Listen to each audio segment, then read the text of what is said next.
Hello, my little foxies. I am back with some nom. Oh, jeez, I have to move this over. I am back with some nom. Omen is here with me. He's just clearing his throat right now. And I apparently am clearing myself as a burp. If I have some coughing fits and it sounds kind of painful, do not worry. I am actually taking some medication for that one this time around. So, thank you all for being here, and we'll be getting to Nom. I think a recap is due. Well, I mean, we did a recap last time, too. Okay, so, Good point. how much of a recap do you want? Like, from the entrance, or? How about just our current situation? Alright, so, you managed to fight through the response to your initial combat, which orcs responded to the sounds of your violence. Ah, yes, that's right. You fought through those groups and realized that there were more when you got into the room that was attached.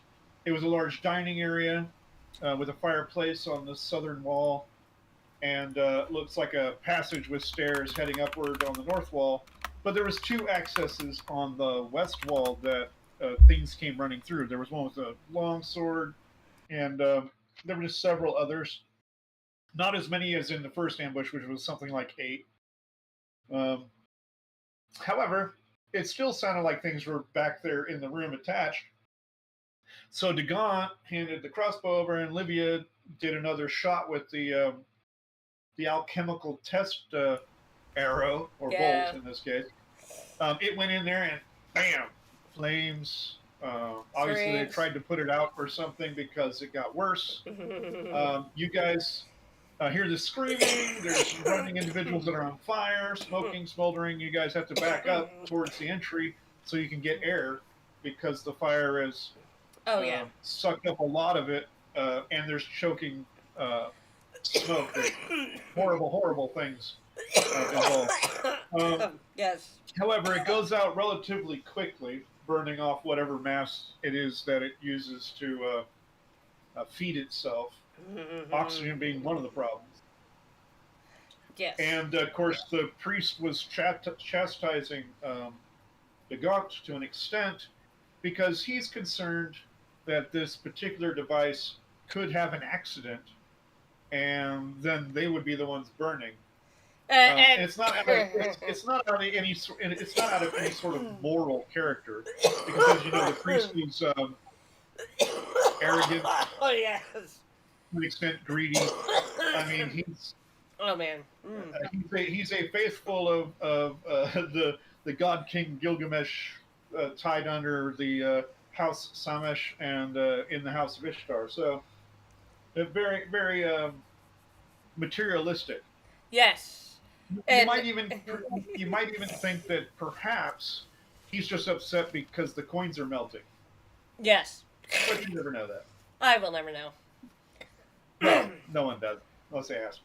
Exactly. Anyway, so you guys have had to back up to the area where fresh air is coming in to let the smoke settle. The smell of burnt flesh, which is particularly nasty because of the black blood. Yeah. That all humanoids seem to share,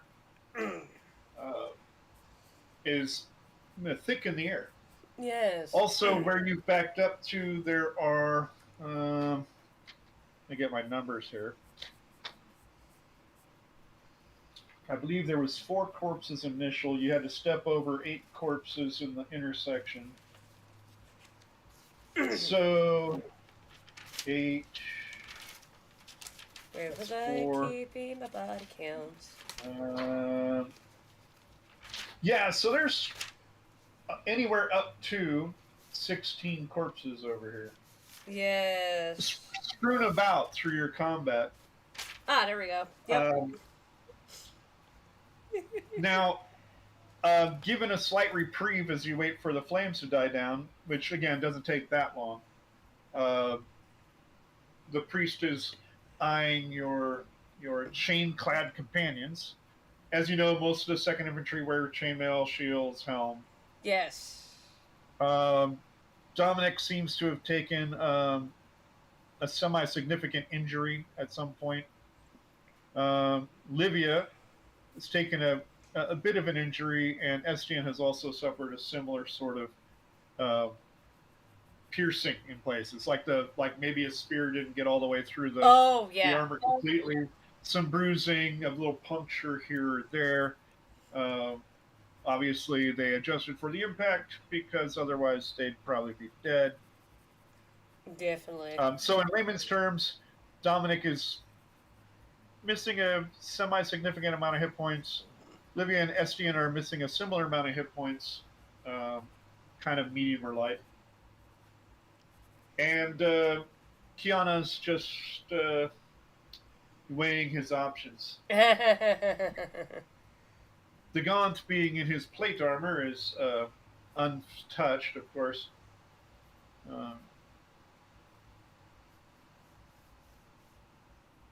So, the sounds of crying, whimpering, and whatnot long since stopped as you guys were forced to back out. The flames seem to have died down. In fact, in some cases, the fire itself in the fireplace or the cooking area, well, not fireplace, have dimmed down to embers. The area ahead is thick and hazy with smoke, and you can make out bodies that you guys have put on the ground, and some that ran in on their own, and tables and chairs, knocked over things. Yes. What an intriguing sight.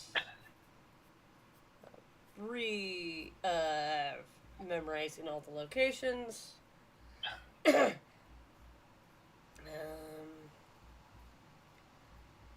So we got 2 passages that most likely does go into the same room because of the embers. That's where the ones that were burning ran from both directions. So yeah. And then we have a passage that some orcs have came from that are at our 6 right now. Well, that's connected to the room. You already know that. Oh, okay. There's one passage that isn't connected that has stairs in it going up. Oh yeah, I was looking for the stair room, the stair hallway. Yeah.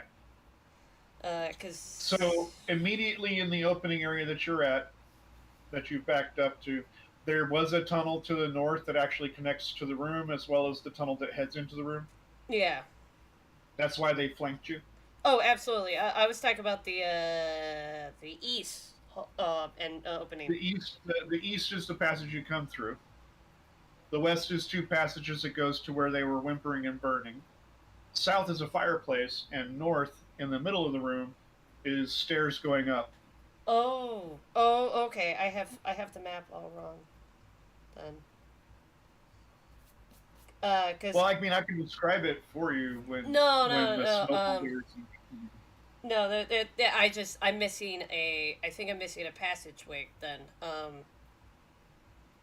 All right, so behind you, okay, you're back at the entrance. Let's just start from the entrance. Yeah. I was talking about the entrance. You're at the entrance. To your left is the entrance. Behind you is a passage that goes to a guard room that no one said anything about because they were viewing it and you weren't there to see it was there, but the 4 orcs involved were easily dispatched in the hallway. Yes. Ahead of you is a semi-Y intersection, one passage heading north, which is stacked with bodies. Yes. It's also where the guards came from the initial attack. Yes. So at least 2 groups of orcs have come down that passage. Correct. And then there's the one directly west of you that the mainstay of the orcs in the second wave attacked you. Yes. So, first wave, you guys fought off 8 orcs. 4 from in front, 4 from behind. Yeah. The ones in front came from that passage. All I was missing was the Y, the Y intersection thingy. Well, let me come over there, just to make sure. It's confusing to an extent. If I may voice, at the very least, by entrance, I mean the entrance of the entire cave system. Yeah, this spot is what I'm talking about. Okay. So, this was... So here's the problem. Yeah. This is where the entry is. Oh. This is where another room is. So here's the entry. This is correct. Okay, so... The forces came from this way. Absolutely. And this way. Yes. So I was missing this. And then there's the stairs. And then I was gonna... Yeah. Yes, I was... that's... Yeah, it's the directly Y opposite, intersection? Directly opposite the fireplace. Yeah, so the DM has helped me correctly put my map together because you have cartography. yes. If you didn't have cartography, I'd say, yeah, no, you're kind of screwed. Yeah, no, absolutely, 100%. Nom has cartography. That's why I'm trying to make my map a little more accurate. Not like a character. Your character has the proficiency, so I have to err on the side of your character not being confused by a rambling DM. But I get most of the times I get the map down correctly. It's just that at times, Yeah. Well, I forget. when I you're- forget when things you're like drunk- the Y intersection when I'm drunk. I forget the north. when you're drunk, and when you're drunk, you forget that you are in charge. Okay. I forget the Y intersection that Hello. had that had the guard orcs and the passage, the freaking passage that goes up. I was missing that Alright, entire thing. So now that I know, I was actually going to see while we were waiting for the fires to die down and stuff, which it does eventually. So that I assume you're checking that room you haven't seen. I was gonna do that, and I was first gonna just look up the stairs just to confirm. No, you have to go all the way into the other room to do that, and it's thick with smoke right now. Oh, okay, then yes. I told you, it's directly across from the fireplace. I go to the guards room that no one has bothered. You can go to the north section of the Y too if you want to. I'll first go with the room. The room first. The closest room that you were looking at that you had not seen, but Dagont and Dominic have. Yes. Appears to be a small guard station with low benches carved out of stone, as well as a few extra spears. This room is a 20 by 20 with a 10-foot ceiling height. It's rather devoid of furnishing. All right. That was a quick determination of that. Yeah. Which is why that explains nobody bothered. Oh yeah, it's a very small room. 20 by 20 is whatever. Actually, 20 by 20 when you put it by the squares is. But in D&D rooms, it's pretty small. Yes. Because D&D likes to do everything in either 5s or 10s, and this map is completely done in 10 feet. Oh my goodness, we're all very comfortable. I will now check the Y intersection, is what I was trying to say. All right, well, if you head up the north path, before you get to the main chamber, you come to a T intersection. To the right, which goes back to the east, right? Yes. Which would be just north of the room you just inspected, but paralleling it. So anyway, you go north, to your right, you can see the passage heads on to another location. Oddly enough, just past the turn, you can see a hollowed out area where it looks like someone can peer through the skulls that were arrayed at the hallway. Yeah. So someone could have been watching you guys through the skull. Yeah. One of the skulls. No, that makes sense. It continues on past there to a dark-looking archway. Interesting. You're not traveling alone, surprisingly enough. Actually, not surprising. Gregory's traveling with you. Yeah. But I believe Gregory does have some herbal packs strapped to him. Yes, he does. He does. He's gingerly moving, but has an arrow nocked in case of troubles. But I do gesture in the locations of that I notice, like the eyes peering through skull scenario. This is at least now we know why they attacked us so early.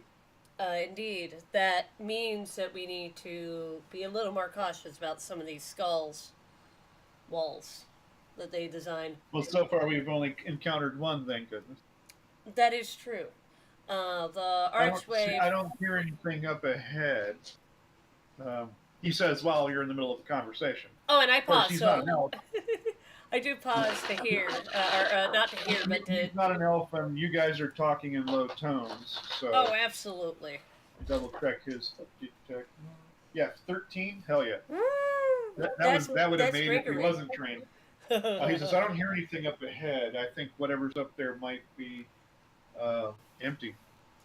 Even our voices aren't echoing back to us over there. That would make sense. That's probably where that first group of orcs came from.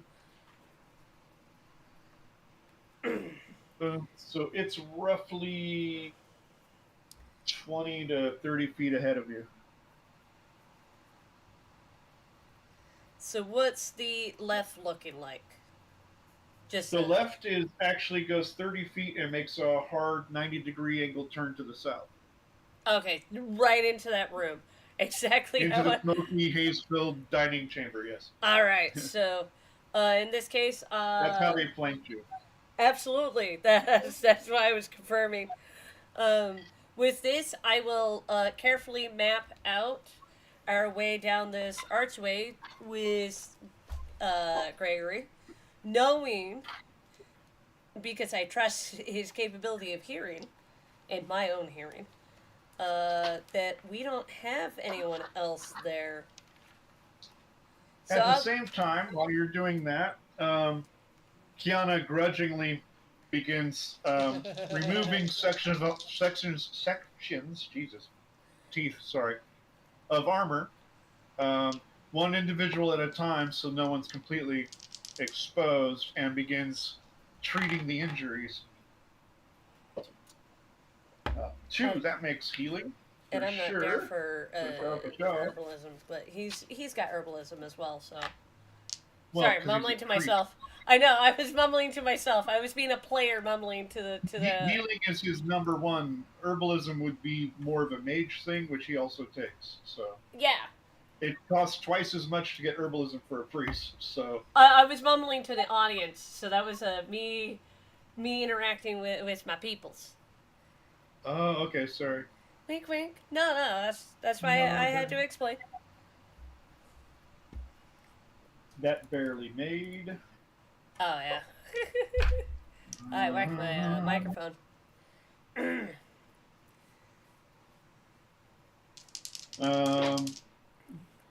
I'll make the last roll, but you'll be done poking around over there before he is. Oh yeah.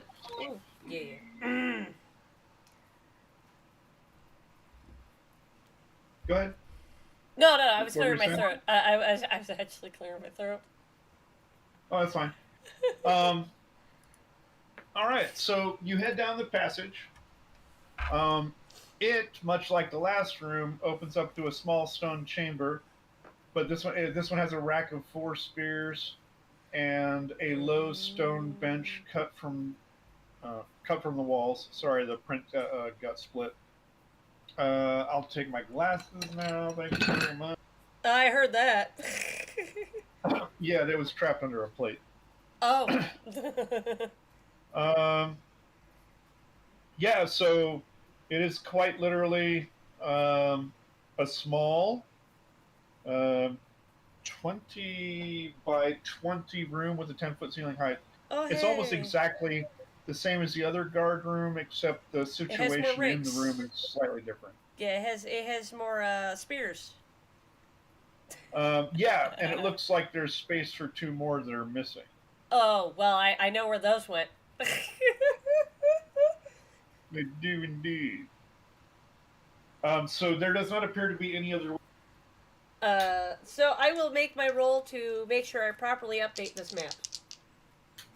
Okay. With these rooms in mind. Yep. What'd you roll? I think you need to walk in here because it's that bad. It's a fail. Oh, it's a crit. Yeah, that's a fail.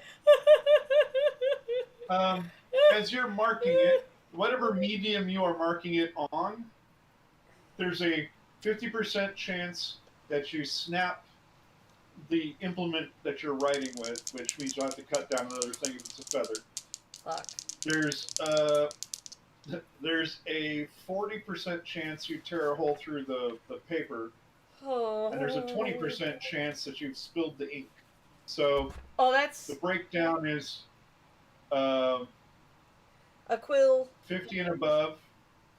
Well, 10% chance. So 50 and above, you just break the writing utensil, like the ink, the quill breaks, or the lead breaks off, or the chalk crumbles, or whatever you're using. Grease pen kind of gets rubbed all the way down. Basically, 49 to... Damn, I lost my track. So 49 to about 20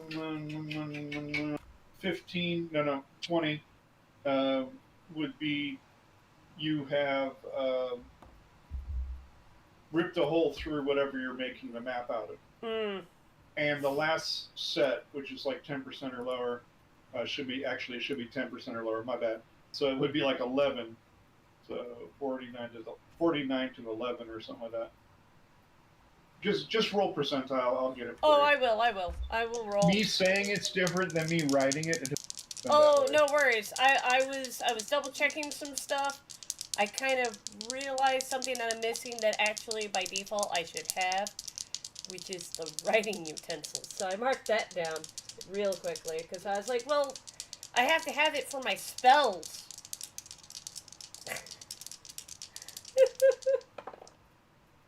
31. All right. Yeah, you have damaged the map. There is a deep, heavy sigh. Yeah, there's either a furrow in it, a gouge in it, or the ink has splattered, kind of murking or making murky the details of the map. He looks at Gregory. So this is the look, even with the mascot, the covering of the mouth part of it. This is the look of essentially a mage having ruined a scroll. Like Gregory, confused, stares back at you. And then there is the low, sudden, I damaged the map. Oh, that sounds bad. I need to make a new one. He's looking down at it. So that. Well, let's head back to the people then. Yes, that's probably unless the you're best. gonna start it over here. No, the bench we'll go looks back. pretty solid and flat for you. That does, in fact, look far more. But we are separated from the group. That could get ugly. Oh, it will. So we will go back as I was agreeing. Because I'll also need light, while I can see in the dark just fine. Well, your ultravision will allow you to see writing in the dark too. Oh, he's making this is not making an excuse. Oh, sorry. I was just letting you know in case you were not informed. Ultravision's like cat's vision. Oh, so yeah. It amplifies light, so it's like starlight scope. So whereas in the infravision is thermal. Yeah, I just updated on my parchments that I was using for maps. It has gone down to 9. Okay. It'll take you a bit to scroll or to remap, or not to remap, but to copy what you had of the map before. Oh, It'll absolutely. also take a roll. So yeah. So that's you head back to the camp. That's mainly Tiana's why. In the middle of what? No, that's mainly why he needs to go back, is because how long it's gonna take. Yeah. So you guys return. Kiana's mainly working on bandaging it right now. He's gotten to Dominic. Everybody else is back in their chain armor and everything, and Dominic's the last one getting patched up. That Nam goes to the gaunt with this disgruntled look. What is it now? Did you encounter something? No, I damaged the map when we have found some rooms that I was wanting to put on the map. So I'm gonna have to copy it over to a new parchment. Luckily, I have plenty of map parchment, but it'll take time for me to scribe the map onto a fresh parchment, and that's if I don't damage that one as well. I would love to say we have nothing but time. However, except for we don't have that much time. We'll fortify this position. Is there any way we can get this map updated on the fly? If I had a copy spell, that would be great. Gregory's like, well, that's probably why it got damaged in the first place, sir. A deep, heavy sigh. Yeah, I don't have a copy spell. I don't even have one memorized, if I had it at all. We'll fortify this position once Dominic is secure. I'll check to see what kind of damage, because if it's an ink splodge, then maybe at that point I can just carefully just rescribe what we have of this location, and then be able to try, because I'm pretty sure intelligence-wise, I'll be able to remap it when I need to, when I have the basically time. Basically, you just need to make a new roll. Everything that you've already mapped, you just kind of copy down, no problem. It's the extension that you'll make a new roll for. Alright, so I'll do that first. It takes a while, but not as long as mapping it directly. So. Okay, cool. 10. I do make on the just putting it on the new parchment. Alright, you have added the connecting corridor and both of the rooms back in place. With a calm sigh, he's like, now that I got the map properly transcribed again. You finish about the time that Dominic is actually finished being patched up. Nam then goes, I'll have to keep in mind that we have the guards room station area and the place that has a peeking hole through the skulls in the wall.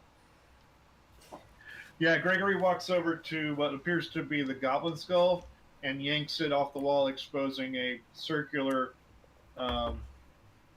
hole in the wall that, if the skull wasn't there. Yeah. And Nam gestures over there as Gregory does it, and he goes, that's where the ambush came in from. That's why they attacked us. So there's no danger of anything coming from there again?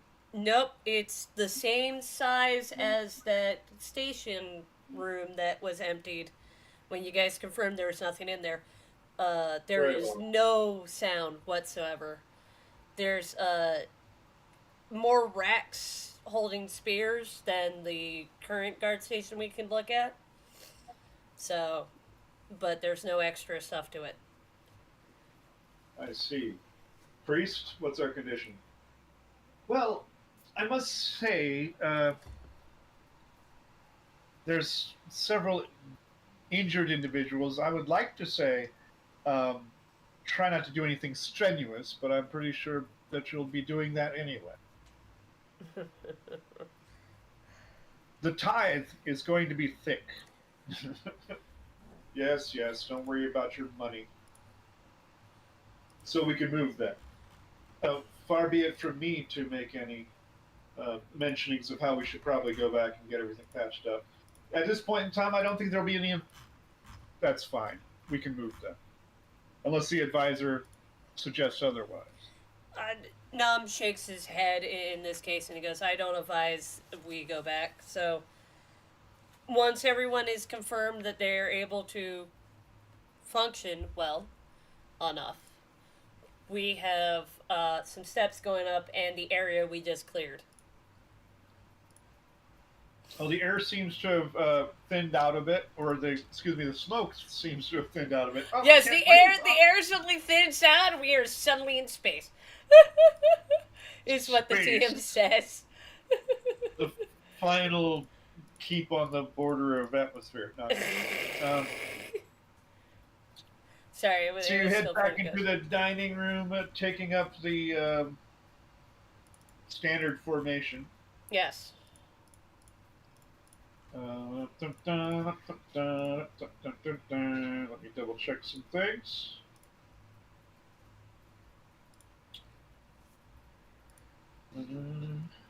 DaGaunt switches places with Dominic, All him, right. DaGaunt being uninjured, and Dominic loads the crossbow. Obviously, Olivia and SGN have their crossbows cocked, I guess, if you want to call it that. String all the way drawn back, but they don't have any bolts in the bore. Since those don't just stay in there like bullets, they can fall out. Gregory hangs out behind Dominic. Yep. Close to you. I believe that's the formation. And then Kiana and Curry are basically walking right behind you with Livia and Estia behind them. Yes. They are taking a single file approach that was familiar to you with the first infantry. All right. It allowed for rapid redeployment of forces along the one side. That makes sense. Okay, I see. Before they were using a double formation. Yes. The problem with that turned out to be it wasn't as fluid. Yes. The room that you head back into when they are ready. Is there anything you wanted to do? I'm sorry, I keep railroading you. Oh no. In this case, this is good. I was just saying yes because I was making note of redrawing the map so that I could add other things to it. Absolutely. The stench didn't go away, but the smoke seems to have settled. Sorry. There's soot marks on the ground, which might even be grease. You don't want to know where it came from. Corpses line the area. Some of them burnt, some of them smaller than you would expect of an orc. Some of them are probably children. You're not sure. Not sure. The far wall has the two archways that enter into the room that you guys cooked. And immediately to the north is the stairs. Well, not immediately. In the middle of the room, north side, is a 10-foot wide hallway that goes into a set of stairs that ascend beyond view. Yeah. So I'm sorry. I was mapping out the map, so I'm gonna have Oh, it's fine. You can be completely distracted. While you're doing that, DaGaunt motions for the formation to hug the south wall, and he begins to head towards the chamber you guys cleared to see what might be in there. All right. Yes. Meanwhile, you're kind of being prodded along by the priest, so you keep moving while you're making your works. Yep. Because I'm making notation of the stairs. Technically, you already did this, so I'm going to give you the chance to do it before we continue. Yeah, so I'm just basically you already did it. Now I'm like, no, you're doing it again. No, on my notebook, I was remapping some stuff because there's like some places that I had mapped out on the notebook didn't match how those locations were. So now I got that fixed out. I understand. We rolled and had the time lapse, but I didn't give you a chance to actually do it. So I'll let you do it. What I'm making is I'm marking the room that we're going in, number 2, because I'm marking 1 as the stairs. Okay, you can mark it however you want to. For my note taking, not. Oh yeah, it works. It works for me. But if you start rattling off numbers, it won't make any sense to me if I look at my map. Yeah, no. So as long as it's useful to you. Yeah, the room that we are going into, the one that DaGaunt is going into, is the room that I'm labeled, and now taking notes of. We are good. All right. So repeat just about where DaGaunt was going. Just where he was going. Yeah. He's basically standing in the archway, looking into the chamber beyond. All right. And then he looks back, obviously full visored helm, muffling his voice as it always does, because it's a very large chamber. The flame seems to have spread across various pieces of, I guess you could call it furnishing, bodies. The alchemical weapon is quite effective, but it's a very Too destructive for its nature. clicks in and goes, indiscriminate, right? Yes, what you said. I figured that was going to happen. So, he doesn't see any motion in there, and judging from his priorities, he deems nothing important and turns back around. Says, "It's empty. There's several charred locations. A couple other corpses. The north section of the large room is where the bolt hit, and it quickly spread across what looks like bedding and whatnot. Doesn't seem to be anything important, really." All right. Well, I'm going to take note of it so I at least have it down for mapping purposes. Remember, you are. Oh, go ahead. Do, however, keep an eye on those stairs. We'll be going there that way. After I make note of how large the room is. Well, don't forget, you're the player character, and B, you're the advisor. So if you want to check the room, you can tell them, "Hey, you're going to wait." Yeah, so I pretty much told him in my fashion of "you're going to wait, guard that stairway." Very well. If you seem to be put on to do that, he motions for Livia and Estienne to guard the flanks of the passage. Dominic basically takes up position behind one of the overturned tables halfway through the room that gives him a clear view of the stairs. DaBun basically says, "I guess you'll have to put up with my company." And Gregory looks at you, looks at them, says, "Well, I don't think you'll be needing my expertise in finding traps." And the priest is like, "Don't worry, I'm perfectly capable of doing such things. But I won't, so..." I was waiting for that. Player-wise, I was like, yeah, I'm waiting for that to happen. What I'm curious about is there any treasure? Well, we'll see if there's any that survive, in that case. But the paladin, of course, says nothing. I will go in to see this charred room to determine the size, so that I may properly map this out. Oh no, continue. All right. The room is 50 feet north to south, 40 feet east to west, with a 15-foot ceiling height. 40... I'm trying to get the... 50 feet north to south. Yeah. 40 feet east to west. Okay, just making sure.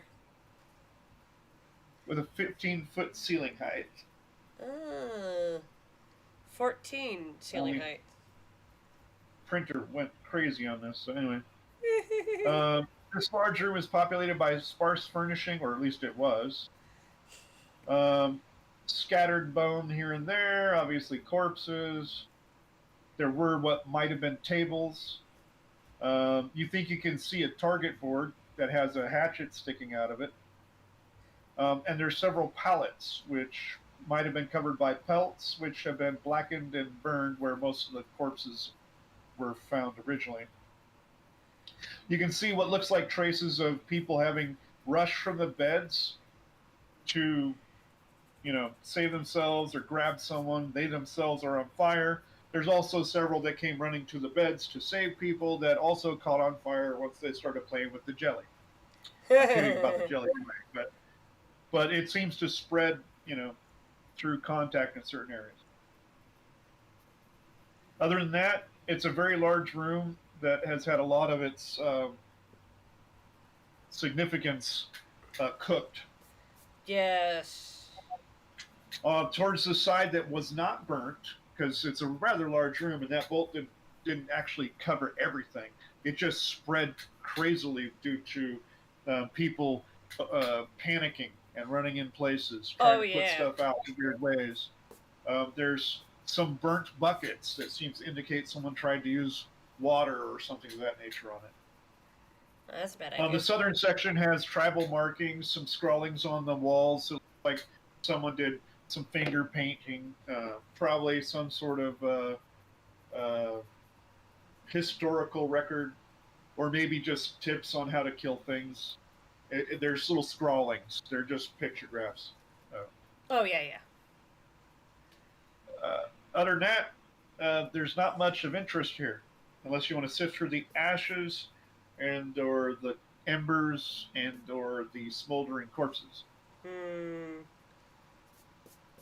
I probably won't, only because I can determine it's probably going to be melted. Like the last time. But that could also mean there's magical items if they survive. Crap. There does not appear to be any other ways out of here. There's two that come in. One they shot the bolt through, and the one that you guys just came through. Yep. So, with that understanding, pretty much making sure that I've got that quickly mapped out, and then being very careful about it. It's time for an encounter check. Enough time has gone by. Yes. So go ahead and give me a 6-sided roll. I will. Yes. Yes. A 6. Okay. Yeah, oddly enough, nothing seems to have returned from a patrol or come in to get grub or anything like that. So I will put us on quick intermission so I can use the restroom. Well, no, you can't. You have to stay there, hold it. I think there's a tasteful bucket somewhere there's not going to guess. You can go. Look around, see if you can find a rudimentary toilet.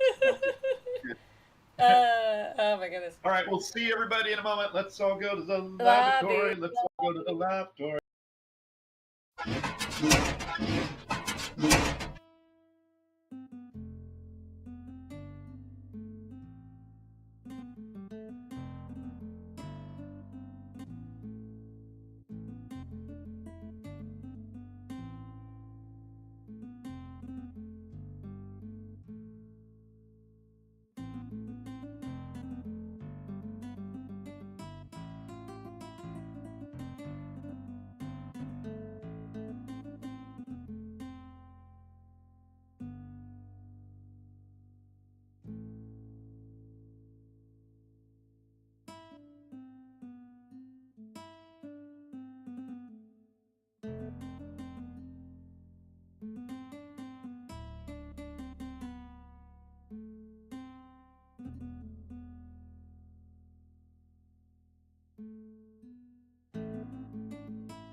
All right.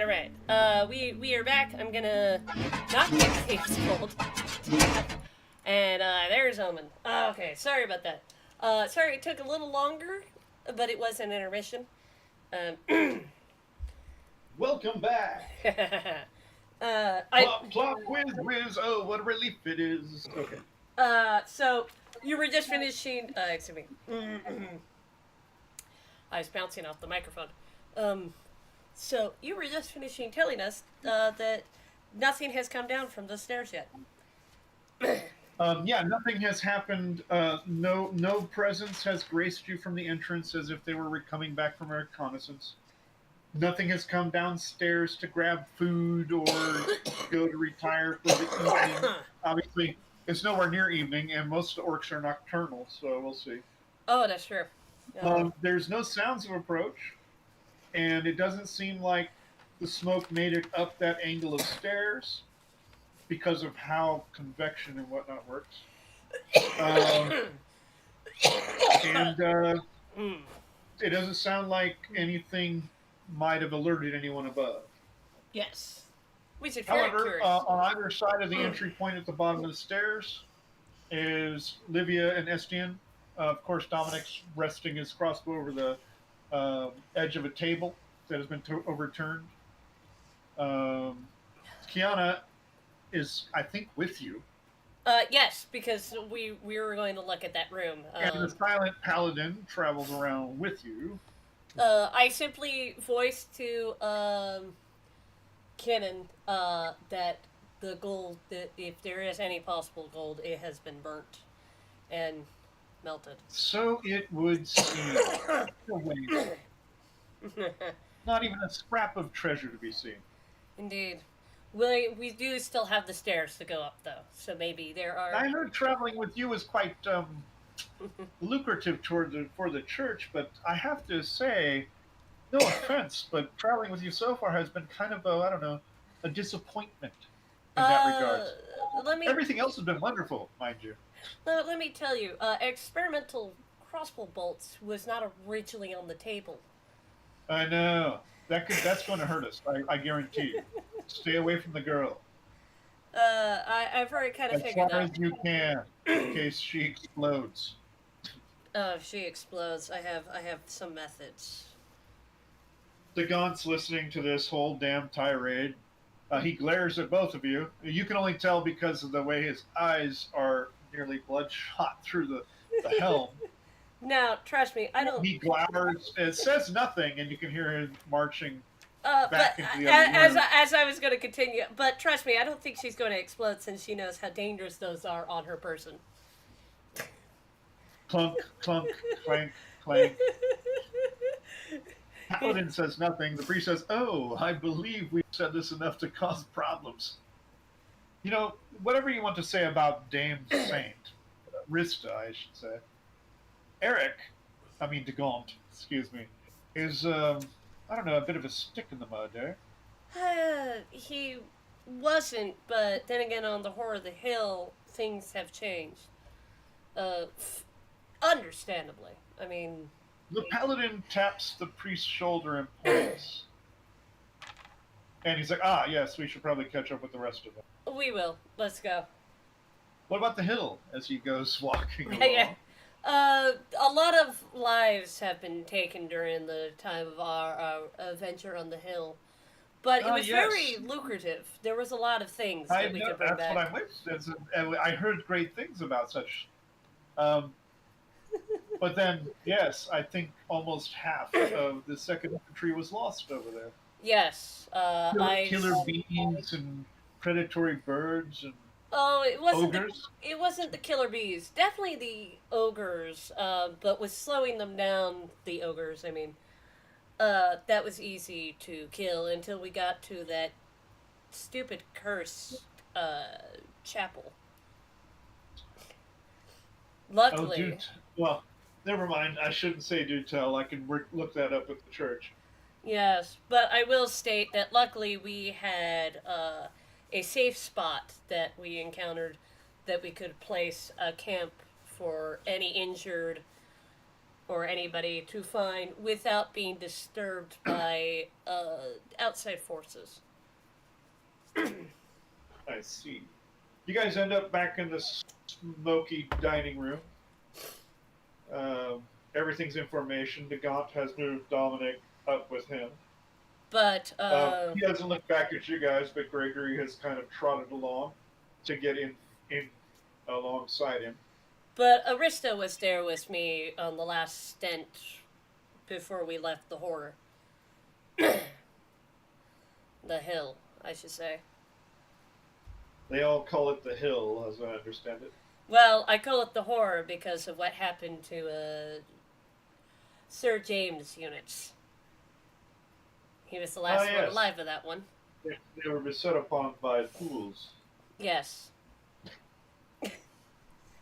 I wasn't there for that. So sad. Mm, Terrible things, fools. yes, and Anyway, it was pretty bad. But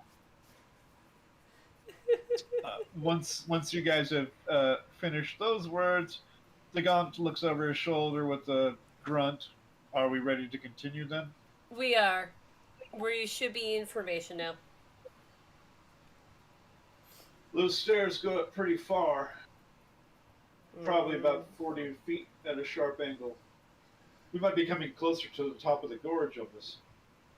Oh, that might actually reach one of the, depending on how it opens, be able to reach one of those openings on the higher cliff sections of the gorge. I wouldn't be surprised. But that's only a theory. We need to ensure that that's the case. So it is a 40-foot staircase going up at an angle, which means it actually kind of only goes up. This is actually a sharp angle, so it actually only goes up about 2.5, maybe 3 stories, which will put it. The room that you were in prior had a 15-foot ceiling height. Yeah. That's like 1.5 stories, so it would put it almost 2 above the tallest room. Yeah. Okay. It's clear. When we get done with this section of this, I'll have you roll again for mapping. Oh, But- absolutely. So, Since we're dedicated to exploring at this point, yes. the Gaunt motions to Gregory to come closer, and he says, I know we've been rather loud down here, but there seems to be a response. I'm going to request that you climb those stairs and see if you can hear anything. Gregory nods, adjusting his cloak, and begins to traipse his way up there. You think for a moment that you might have lost sight of him. You can make out his motion, but the way he hugs the side of the corridor as he gets further away from the light source, which you guys have very few. DaGaunt hasn't opened his shuttered lantern for a while. He will soon, though, because up there it's pitch black almost. Oh, yeah. Gregory's not going there to look, because he can't. He's going there to listen. 100%.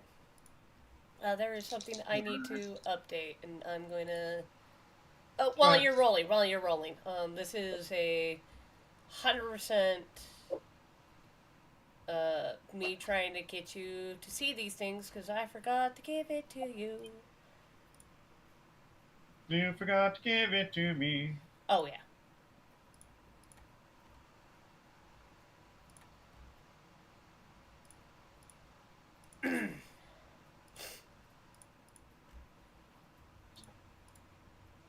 Just so you know, Ultravision, he was able to utilize shadows. Infravision, if you would focus on it, yeah, he's completely visible. Only people who are good at hiding their heat are those that can see in infravision. Just so Yeah, you know. yes. So that's actually... They know how to use the... I was gonna say I was gonna roll to see if I could see his heat pattern so I can keep an eye on him. Yeah, no, it's the worst thing for rogues in completely dark locations or semi-dark locations. Anything that can use heat or can see heat, they have trouble hiding from. There's tricks, and a non-infravision user can learn them. But Yes. usually you would learn them from someone who can see in infravision. You know, I mean, certain material. I have to or- voice... Oh, sorry, finish. No, go ahead. I was going to say, I have to voice in the fact of, if it wasn't for the fact that Nom is... Rob says... I was going to finish, but I need to say this because Rob typed it. You need a cloak of elven kind. Oh yeah, that's a good one. Or Pipwa, Yeah, the Drow. so what I was going to finish saying was, if it wasn't for the fact that Nom is neutral evil, So he has his own selfish desires still twisted in this scenario. Um, I think, would be a different circumstances. You've been walking a very, very, very fine line on this one. That's what Right now, I was talking about. right- Yes. Yeah. And I Yeah, need to. Right now, you can make the excuse of this in your best interests, and it gives you prestige, glory, and the other thing. Yeah. But you're pretty nice. I'm basically saying that so far this entire group is for the sake of my well-being right now. But that doesn't you haven't mean really okay. Even your being nice to people hasn't really violated neutral evil. yeah. Well, because neutral evil is super selfish and greedy, and what's the best way to get people's attention sometimes? Play nice. You gotta be play nice. No, but there's always going to be a motive, and so I know your current motive, and you have not broken it down, so I'm not giving you an alignment shift. Yes.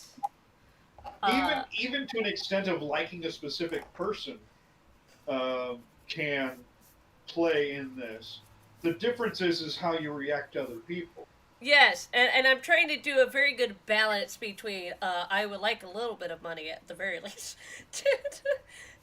I do still actually consider the well-being of the 2nd Infantry.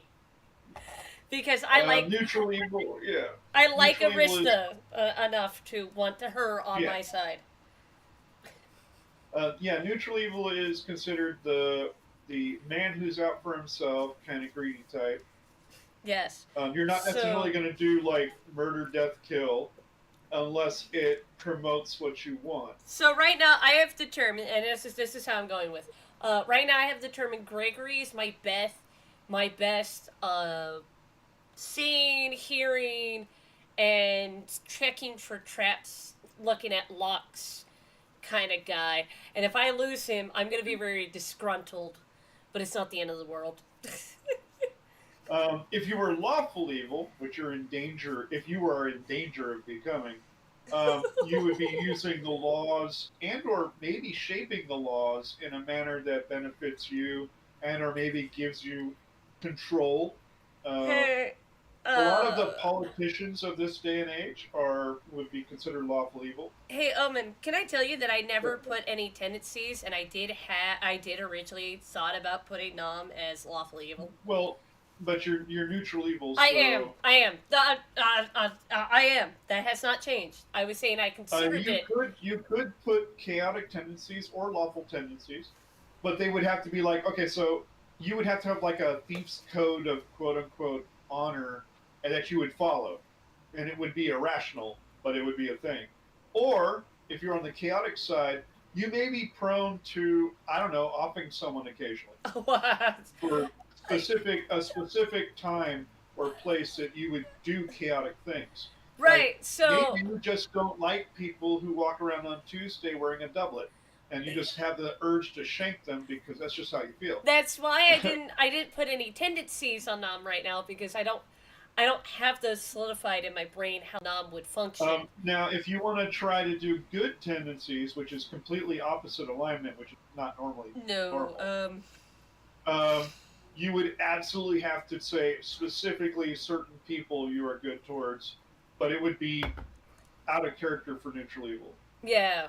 I mean, like, you could be like selflessly in love with somebody, and that might be passable. But you're most likely going to be feeding them out of their business the whole freaking time, and just want to keep them around forever. I'm not doing that to Arista, so.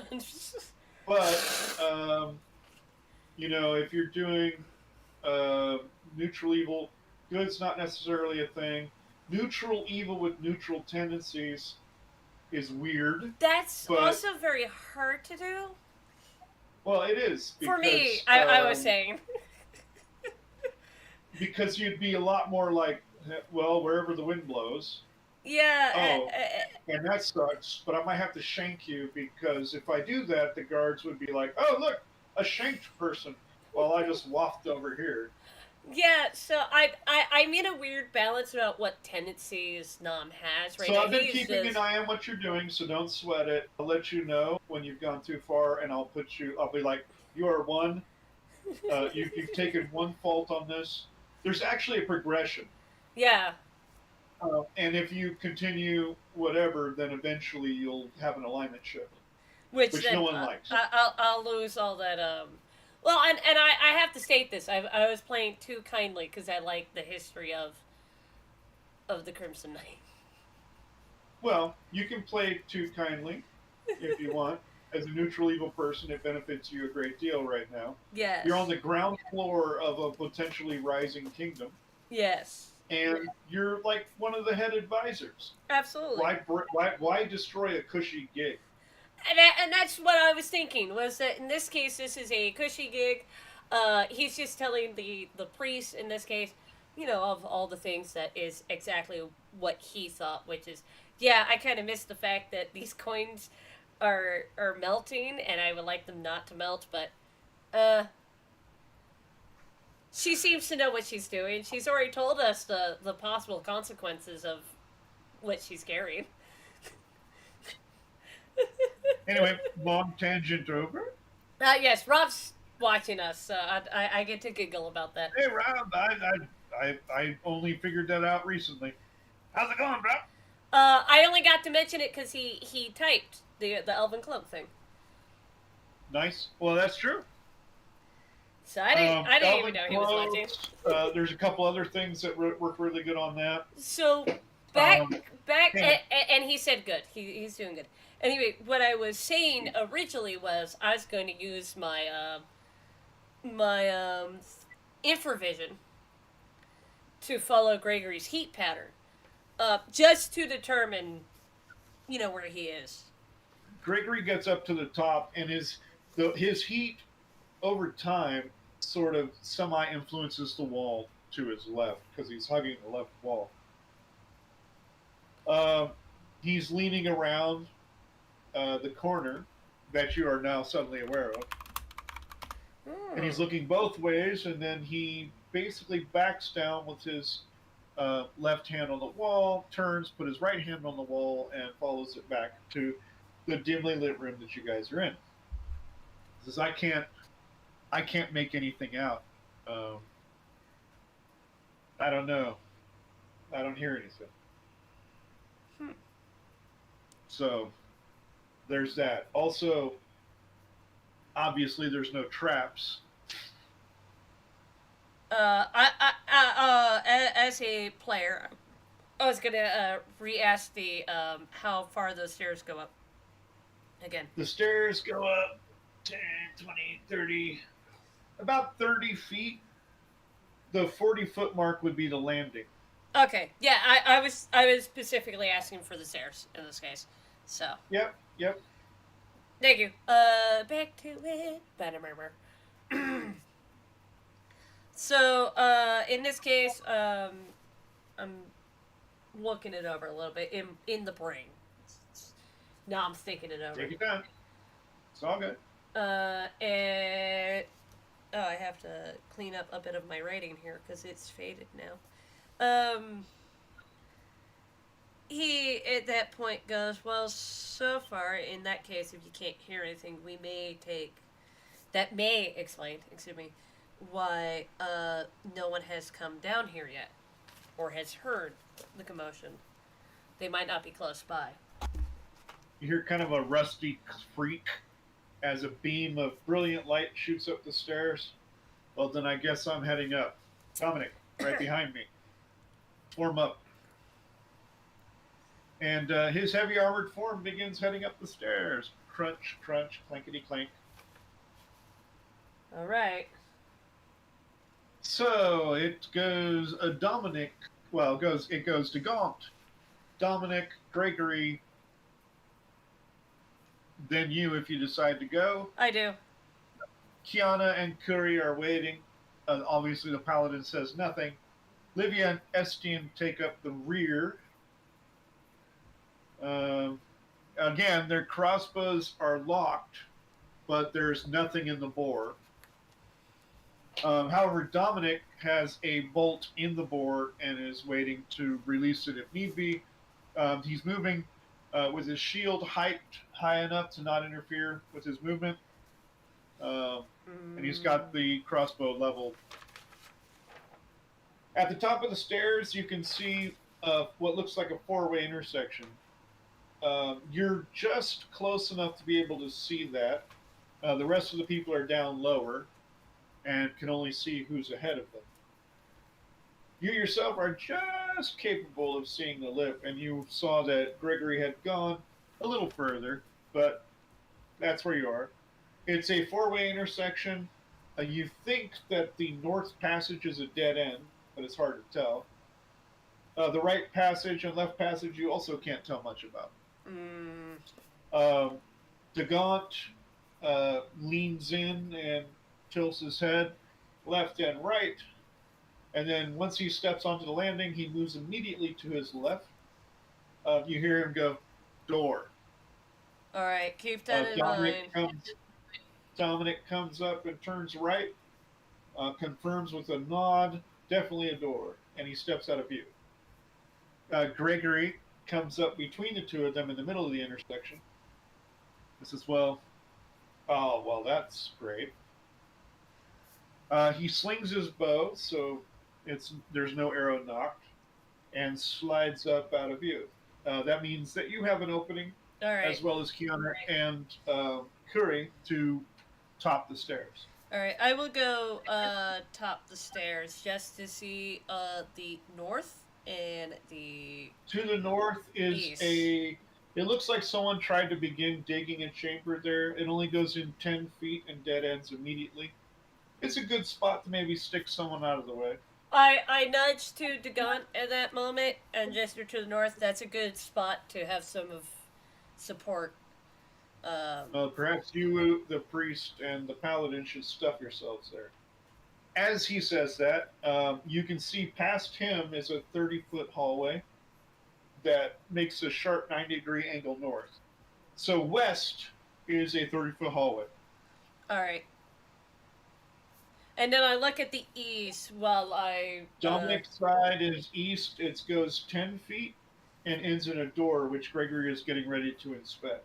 All right. So I'll let them do that now that I know.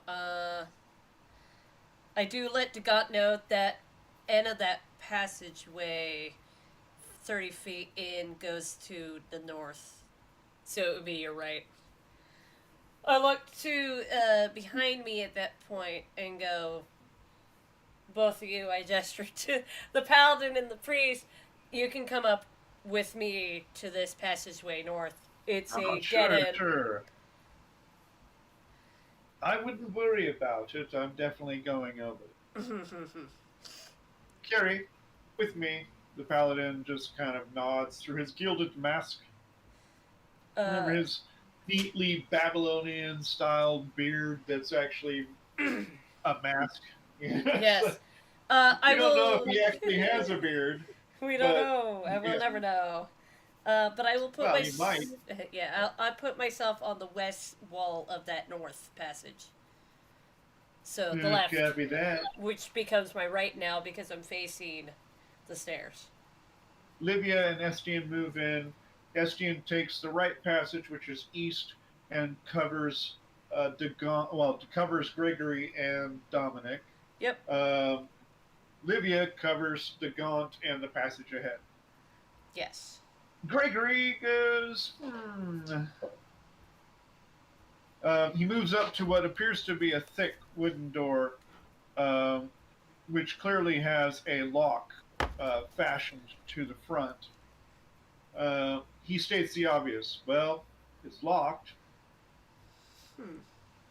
I don't hear anything behind it. Well, we've got this secured.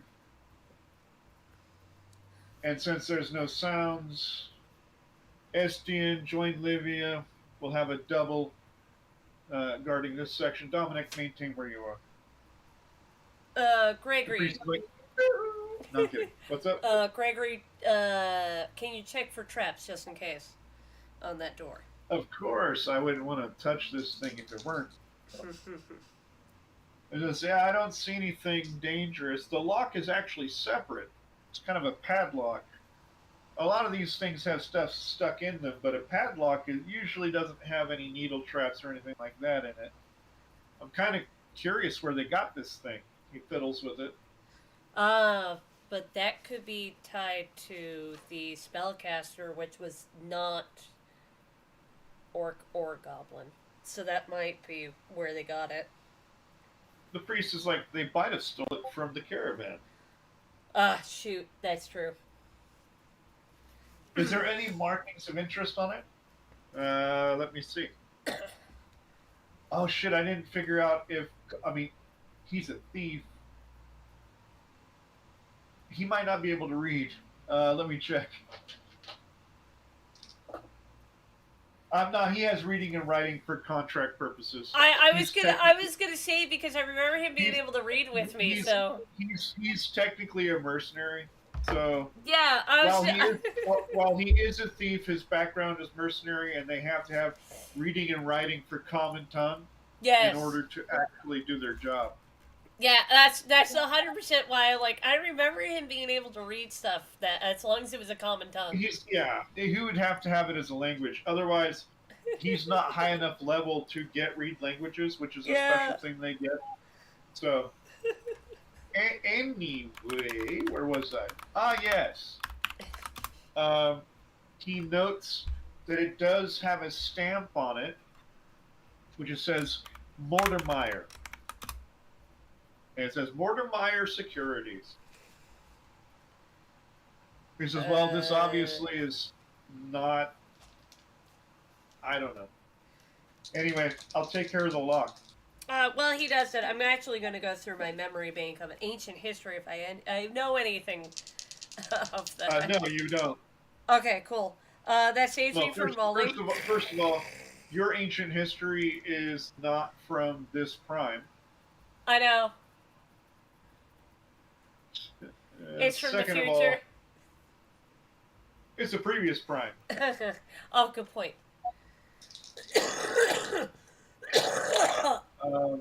So yeah, no, it's the previous prime at the previous world. Yes. The world that Nom, Loki, and only Rob would know. Yeah, Nom, Loki, and punchy guy, giant dude. Oh, I know what he was supposed to be named. So. Yeah, I can't remember his name right now for some reason. Ariel. Anyway, you three ended up. You have ancient history from there. You guys ended up in a prison. Congratulations. Yeah. Anyway. In this world, no. Yeah. Ancient history won't help you. Yeah, no, that's However, why I stopped. I was recent history, which you may be privy to as the advisor. Good point. They may or may not be part of the caravan services that have been going through. Actually, that would make sense because there's a lot of master crafted items and stuff. It would make sense. You have not found any cult markings that say, need to find some securities. You have not found any humanoid crafted items that say securities or anything of that nature. No, I haven't. But I can definitely confirm that that's probably part of the caravan because there was a lot of master crafted, all that kind of stuff. Yada yada. Gregory fiddles with the lock, and then as he's twisting, he winces and yanks his pick out and starts trying to straighten it a bit. Oh. I believe he's, third? Yes. That's why he has a name.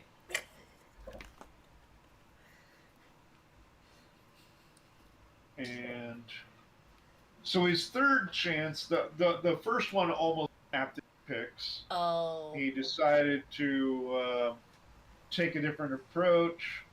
The second time, thought he almost triggered the tumbler with the secondary point and pinned it in place, but that didn't work out. And so he used a little more finesse and actually triggered the release, and it came free. now we're not going to do any of that bump crap because that would absolutely 100% work. However, this is D&D. We don't do that. We do finesse. Yeah. It's just a padlock. It comes loose. He slides it through the point, says, "We're in." All right. It's best to be prepared then if once that door gets open. Now, each attempt takes... oh, yeah, that's right. We need to roll encounter checks. each attempt, I think, takes a turn. It does. So, like 10 minutes. Yeah, it actually does. Which is weird because, usually you can have some quicker stuff than that. But he's 3rd level, so it's not necessarily going to be that quick. So, yes, please. It's going to be a 6-sided roll. All right, only one of those? Yep, just okay, one. Just confirming. I rolled a 2. Well, nothing seems to happen. Oh, yeah. Mm-hmm. He steps to one side. DaBun's like, "It's safe." Says, "I looked at it. It seems safe." Still no sound in there.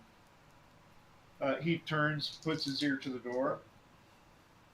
"Yeah, no, perfectly fine. You're the loudest thing in this area. I'm surprised you haven't attracted any attention." Must be hard talking through that helmet, though. All right. Dominic, Estienne, you guys move on the room. Unless there's any dissent from the advisor or the priest. In this case, I'll look over. It's safe enough for them to check out the room. The priest's like, "Oh, no, you..." Clear your throat. You didn't get... The priest didn't get to finish the sentence. He says, "Oh, no, you do you." Yeah. No, it pretty much gives the go ahead. Estienne moves over, taking a lead, because while they are patched up, Dominic is still the worst off. That is true. Estienne shoulders the crossbow, sets his shield and gets ready for a draw on the short sword, but instead of doing that, he opens the door. From what you can see from your angle, it appears to be a long room. Oh, that's long. From where you can see from where you peek, the room is, well, as I said, long, but it's on the side that you're looking, there appears to be crates and possibly shields hanging from the wall. Oh. Okay, so it's kind of like a storage. Yeah, almost immediately, SJ confirms, because another weird thing is there's light coming from the area. Okay, that's odd. Odd only in that no one noticed anything under the crack of the door or anything of that nature. Yeah. The movement of the door opening caused some flickering. The light is very faint, though. Possibly candles. So Estienne's like, "Oh yeah, it's absolutely a storage room. We've seen something similar to this before." Yes. He says, "I see stacks of supplies. Spears, shields, some weapons of various types, and some other things of the significance, I guess. Well, just crates and whatnot." Let me double check a thing here real quick. Oh yeah, because I might trouble you for another drink. Not a shot. Well, I actually have to use the restroom in a minute. Oh, cool. Okay, finish. I'm going to go to the laboratory soon, but not just yet. Not yet. That's why I said finish up. I want you to think on stuff in the near clip. Okay, so I see why I made that note. Okay, I'm going to mark... So anyway, he says it looks like provisions and other things. I mean, clearly it looks like the supplies needed for war, much like the other places. Yes.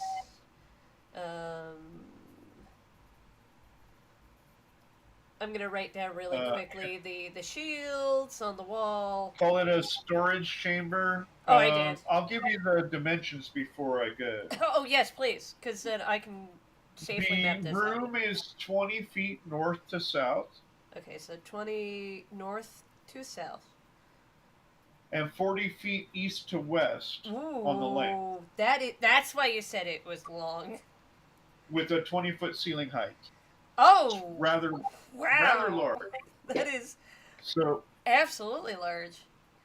I'm going to go ahead. Oh, do go my ahead. thing. Do your thing, and then I'll put myself on intermission. All right. 2, 3, 4. Okay. Sadly, this is actually no. That doesn't. Okay, cool. That does not break in. Okay, that's a little.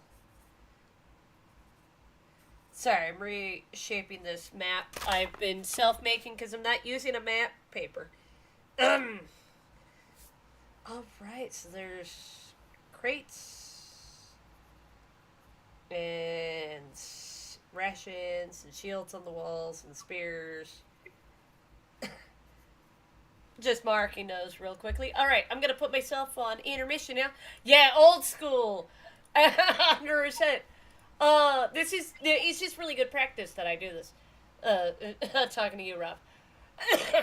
Anyway, I'm gonna go, we're all going to the lobby. We are all going to the lobby. To the lobby. I'm not saying it right, but here we go. Intermission time.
we are back. We're back. Yeah, that's what they say. And so, DaBun turns his helmet slightly to gaze side-eye at the rest of you. He says, there's nothing in there that looks dangerous. SGN goes, no, there's not a soul in here. I don't see any exits either, but that doesn't mean anything particularly. There could be there's secret too doors. much stuffed in here. There might be a door that's blocked. That could be the case. But this is kind of a good... Oh, go ahead. I was going to say, this is a good, in case we need to tunnel people if we get overwhelmed. Or if we need to restock. And tilts his head back forward. Now, to not be too silly, he's still blaring that shuttered lantern directly down the hallway. Oh, absolutely. This is all right that our back is clear. Estian leans out and says, as best I can tell. Then I suggest we move forward. In this case, with the potential chance of our backs being exposed to, if we were looked into the storage room, our backsides would definitely be exposed to the unknown if we want to explore. Estian, you're covering the rear. Livia, you're up with me. Night, Rob. Good night, Robert. All right. Oh, love you, bro. Now we may continue. Gregory, standard formation. The rest of you fall in as you see fit. I'll follow him after righty. Gregory. Livia still has a clear bore on her crossbow, but it is not. Or locked, I should say. Yeah. The passage ahead goes 30 feet before turning sharply north at 90 degrees. Yep. It goes 10 feet in that direction before exposing a hallway that runs about 40 feet due west to another door. So 40 feet. The Gaunt's light is pretty powerful. Yes. So, the door looks rather solid. And I have a thought. No, I'm kidding. Gregory has knocked an arrow at this point, looking at the door.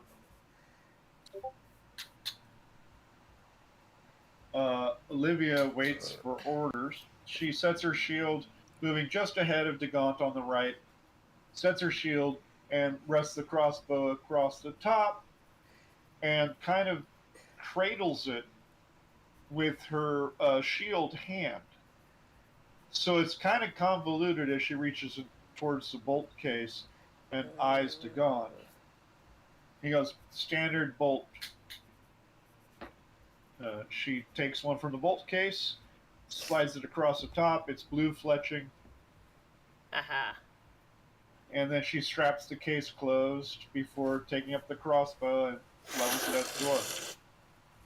Anything you want to do, advisor? Says DaBun. In this case, as I'm eyeballing it, I'll see if I can prep up a slow spell if things go wrong. You can prep it and hold it for 1 round per level. So I can hold it for 6 rounds. If you hold it past 6 rounds, I'll lose the spell. The spell just goes into the aether. Mm-hmm. You lose it. If you decide to let it go, there's no negatives. But you have to do it on the 5th or 6th round.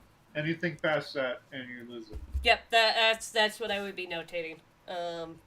So that's what I tell DaBun. I'll have a slow spell prepped. If it doesn't look dire, I'll have to let it go. And if it looks dire, as long as I have it prepped, I'll cast it. The hallway ahead is basically chiseled stone. out of the earth like a lot of it.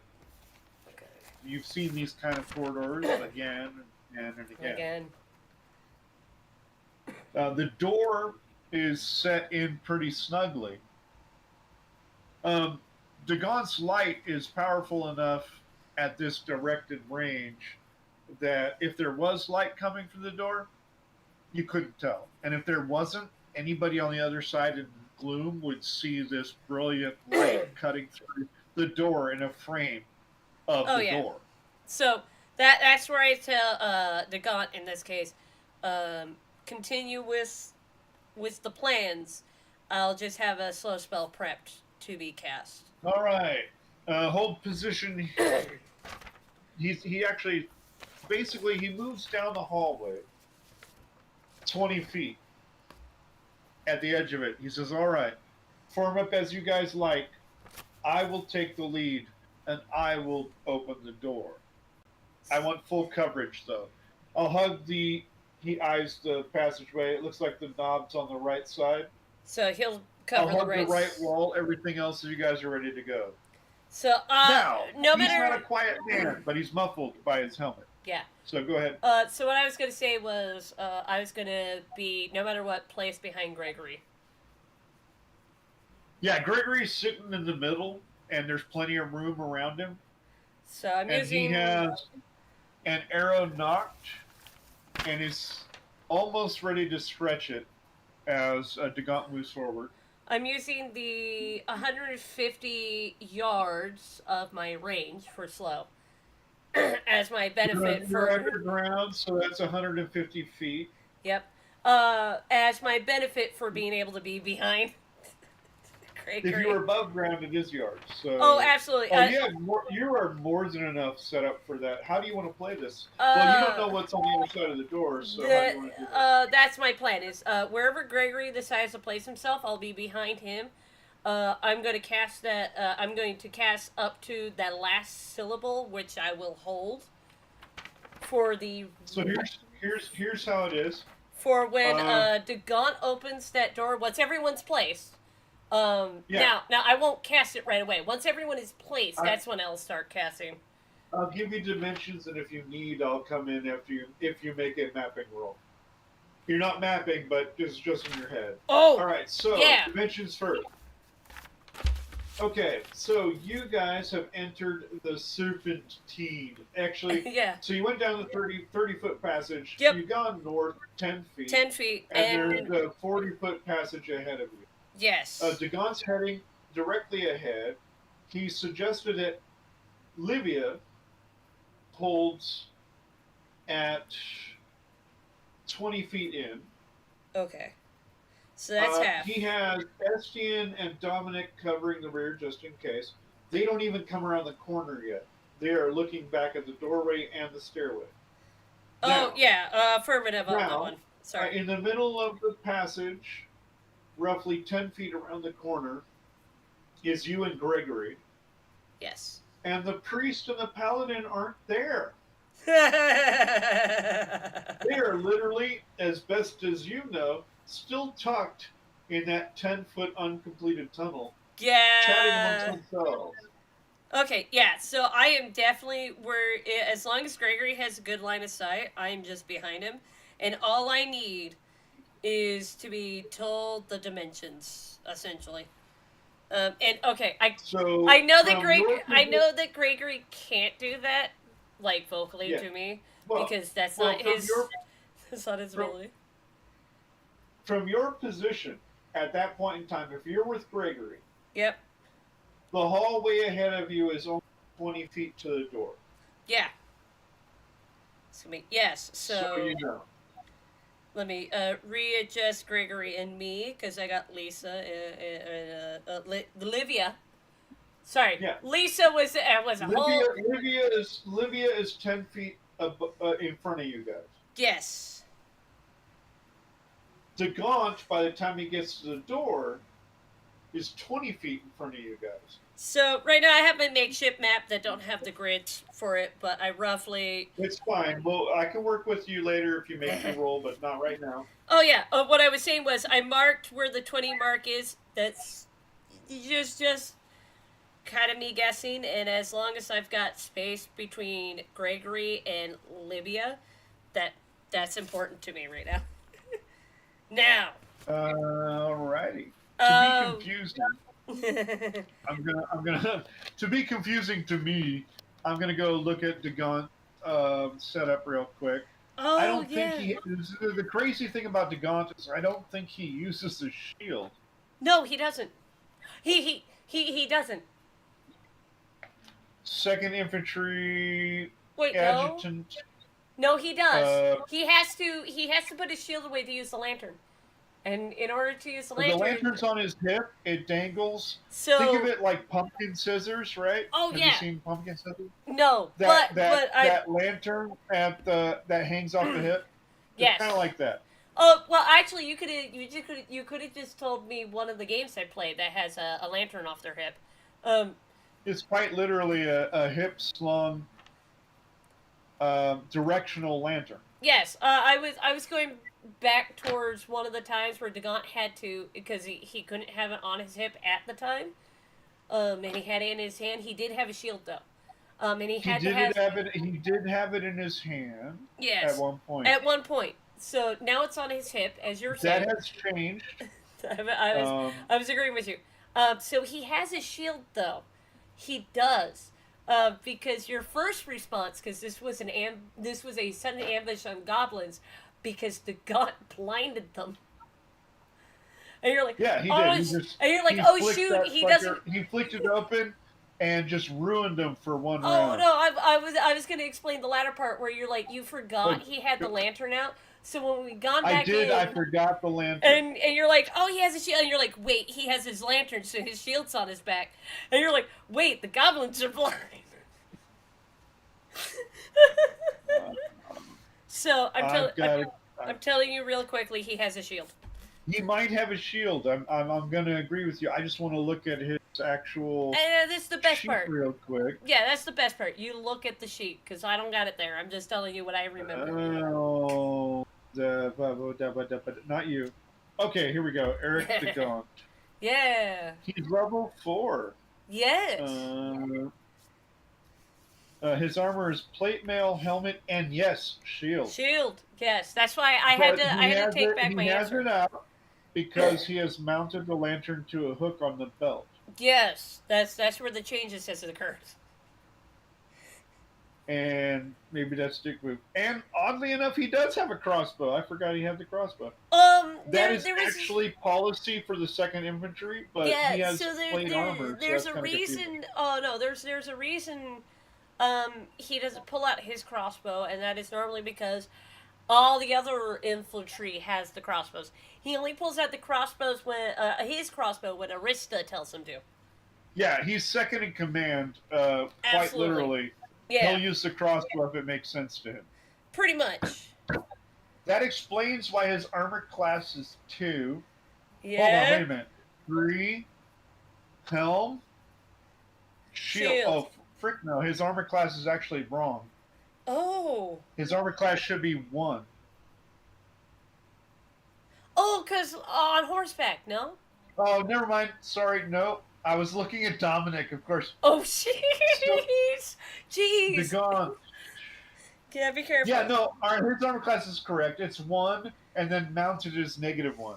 Yeah, see, there we go.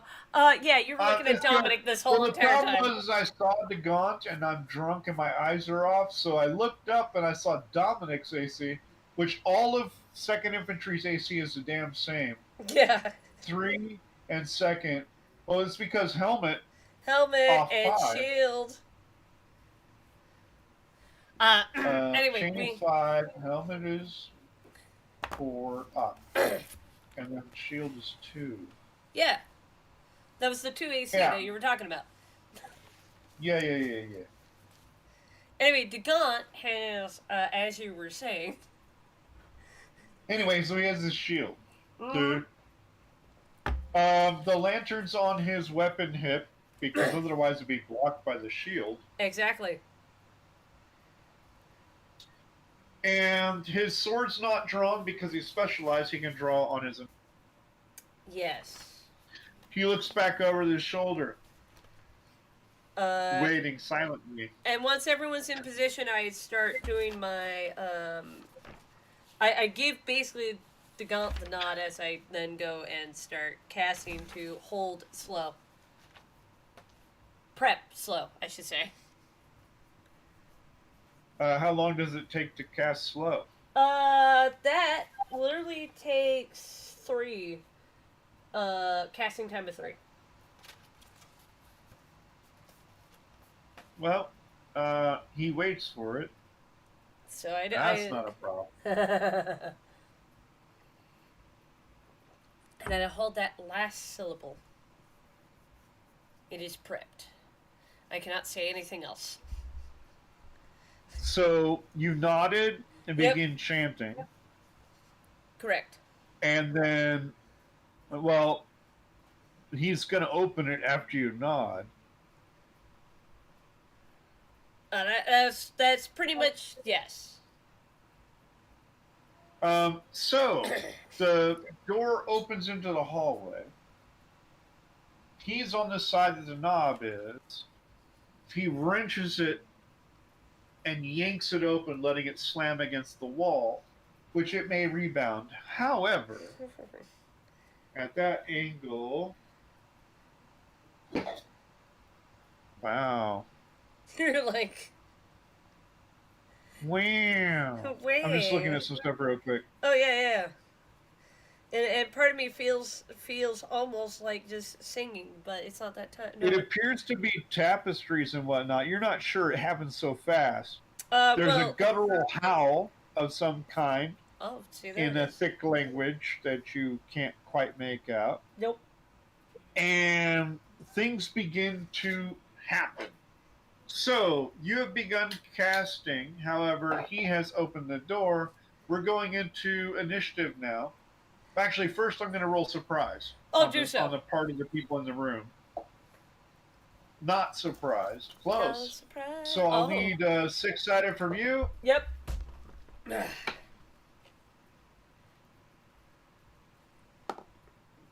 I rolled too high. I rolled the max height that you can go at 6. We are not. There is a reason why they are not that surprised. So, yeah, no, the door bangs open, and instead of being perfectly surprised, things occur. Yes. So you rolled a what? I rolled the 6. With my... with your casting time and movement? Yeah, so you're already casting, so no movement. Just add your...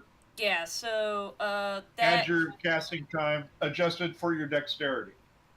Oh, okay, so, my dexterity has a reaction adjustment of 3, so that actually kind of just makes it on the spot casting. So 6. 3. So you rolled a 6. Yep. Which would be a 9 modified by. Yeah, 3. 3. So you rolled a 6, excuse me, which would be a 3. Oh. And your casting time is 3. So you go on 6. Yeah. Like either way you put it, yes. All right, wink, DaBun's drawing his long sword. He has a weapon speed of 5. He'll be going on 11. Gregory has his bow knocked. Gregory will be going on 6 immediately. When something shows up. Yep. Livia will be going on 6 immediately when something shows up because she is. Well, hold on. Gregory has a dex. Oh, yeah, I forgot. He does. So, whack microphone. Let me double check my eyes here. I gotta double back to the second scout unit. Yeah, I accidentally whacked my microphone because I was talking about no one to bed. Oh, you're fine. Don't get all freaky. Gregory.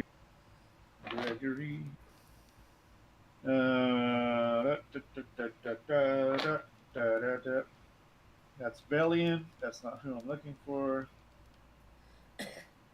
That's DaBun. Second scout unit. Venerolic. No. Bellion. No. the hell? Ah, there we go. Second scout named. Dexterity is 18. That's a +2. Ooh, So yes, he it goes is. on 4 Ooh, to yes. lose his arrow. So, however, the enemy moves on Yep. Oh, Their initiative is 2. That's for movement, not weapons. yes. Let me write some stuff down really quick. I mean, because where'd my pencil go? It's just missing. It is. I'll use one of the pens you gifted me. Well, no, I found the pencil. Thank Yeah, you very I much. figured it hasn't left that room yet. Once it leaves the room, you can talk about it vanishing. Dun dun dun. 12. Okay.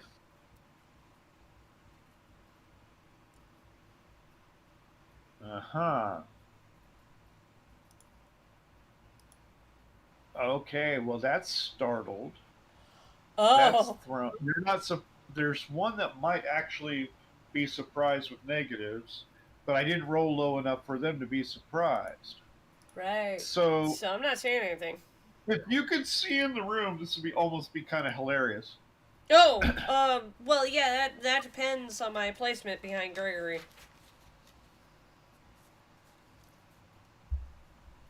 Well, it's out of view. Okay, this then is ugly. no worries.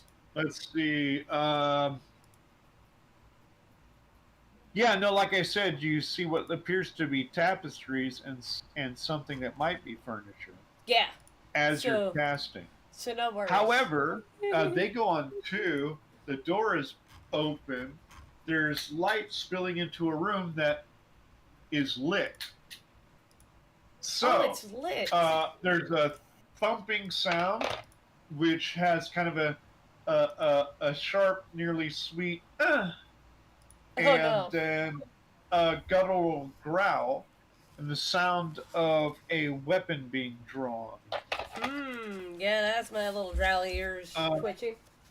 Which then the doorway is almost immediately shadowed by a massive figure. Oh no. It seems to be a large orc, which is almost 7.5 feet tall. Oh no. Chainmail is tightly pulled over its thick chest. A shield has been cinched into its arm, and a thick-headed black mace is in his other hand. No. He bursts around the corner, comes over the top of DaBun, and literally does a cold shot for his head. It's -6 to hit.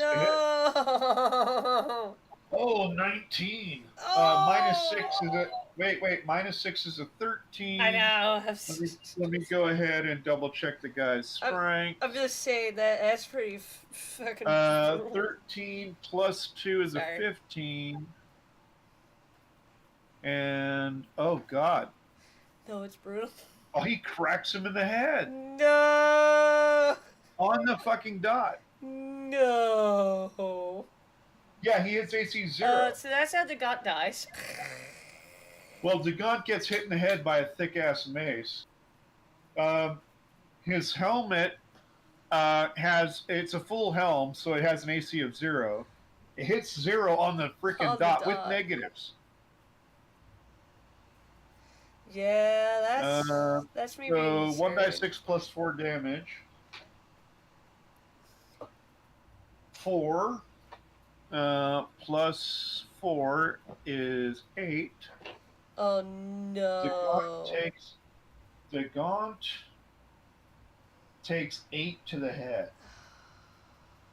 Now his current hit points are 17. Ah shit. Let me get he has 1/5 of his hit points in his head, so I need to do sad math because I used to be able to do this shit in my head. How much damage did he take to his head? 8. Okay, it's 3.4 in his head. He's at negative, rounding down, -4 in the head.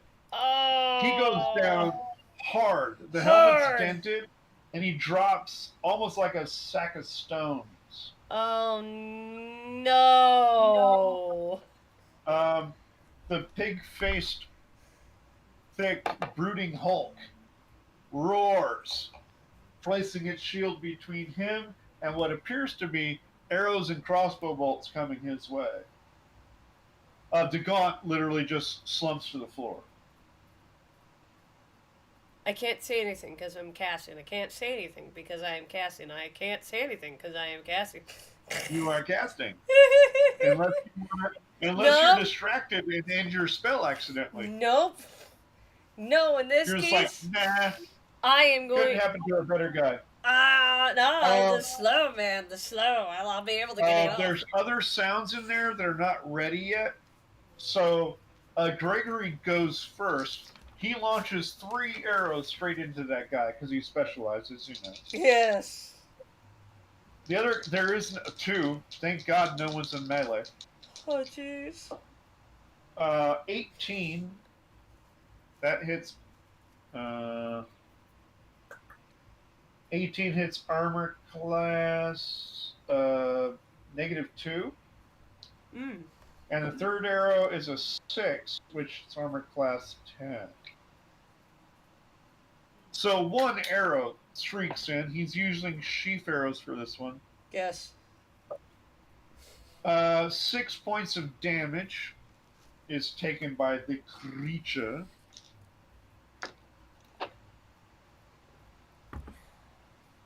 I said 6, right? Yes. That's the AC. Oh, there we go.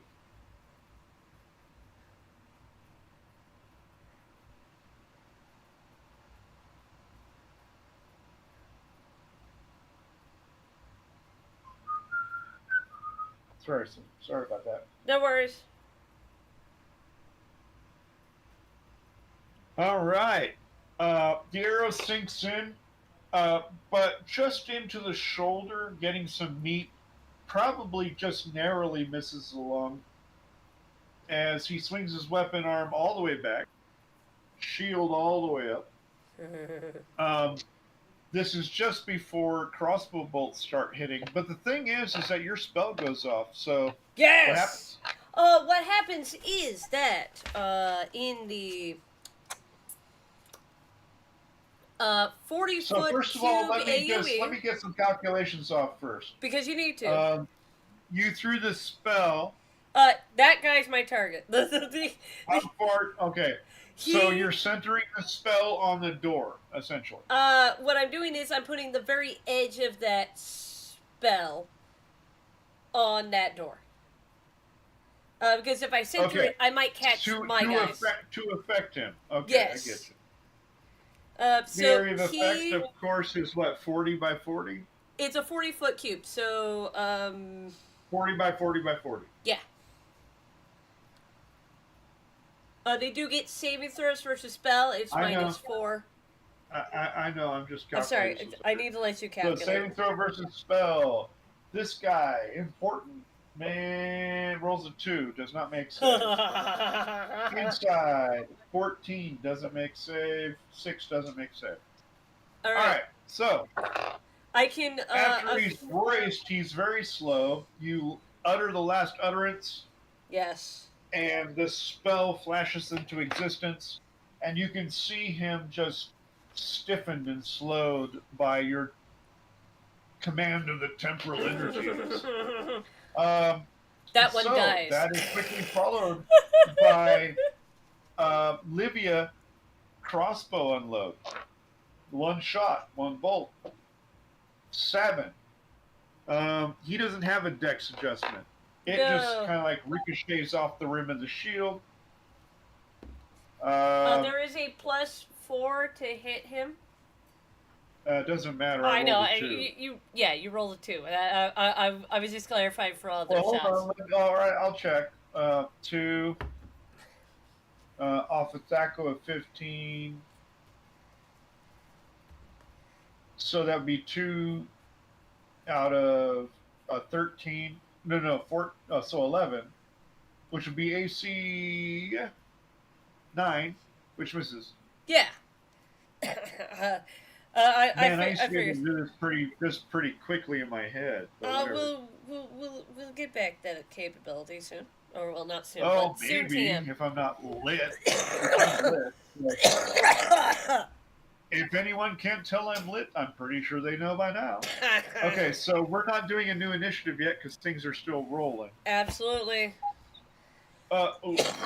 Estienne and Dominic are covering the rear, but they hear the strange echoes of your chanting voice, and they can hear the sound of Gregory.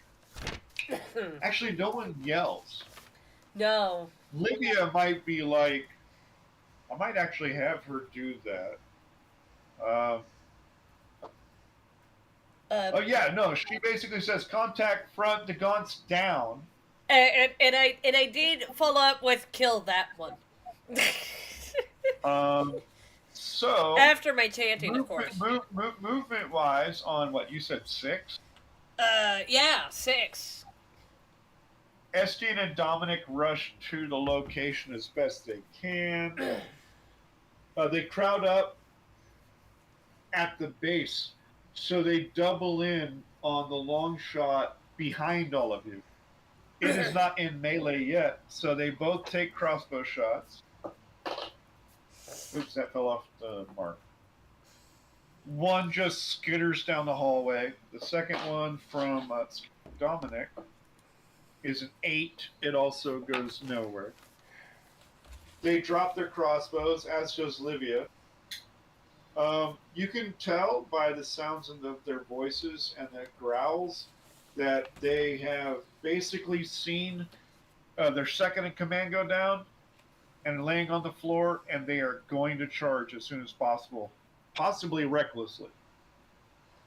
Kiana is slowly coming forward, going, I don't think I'm going to be involved just yet. He motions to Kiri, make yourself useful when it's open. You can't see that, but you hear it. And once he says make yourself useful when it's open, you can just imagine him just flaunting fingers at the pallet. Yeah. We're going into new initiative. Yes. Six-sided, if you will. Yes. If Gregory can be fast enough, I'll tell him to get as many shots as he can in before they go charge us recklessly in. 4. Okay. There's no way you're going to miss unless you roll a 6 and they roll a 1. Yeah. So, all right.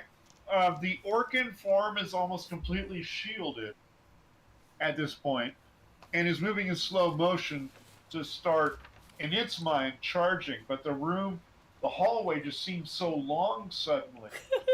And everything is just so hard to move through, like thick molasses. To him, it's like he's moving normally, but he just can't seem to make it anymore. Instead of reloading this round, I go on 1 for movement. Yes, you do. You go first in most cases all the time. So what's up? And I have kind of a silly idea because Shocking Grasp is a touch attack. Yeah, it's a cast and touch, so yeah. Yeah, so I am actually going to go past Gregory, up to where the orc is, but not to where Dominic, Lydia, and Estria can't charge him. Running past Gregory takes you to Livia. Yeah. And running past Livia takes you to God. Oh, no, yes, absolutely. So I know what I'm doing. You in front of it. Yeah. Because it takes up the whole doorway, doesn't it? But you have to move first and then cast. You can never cast and then move. That's what I'm talking about, is moving first. I'm moving first. Going? As I was stating, it takes up the full doorway, doesn't it? It's me clarifying the What? size of do you clarifying mean? the size of the orc. The It's about 7 feet tall. okay, It cannot swallow up a 10-foot wide hallway. okay. That was just my understanding.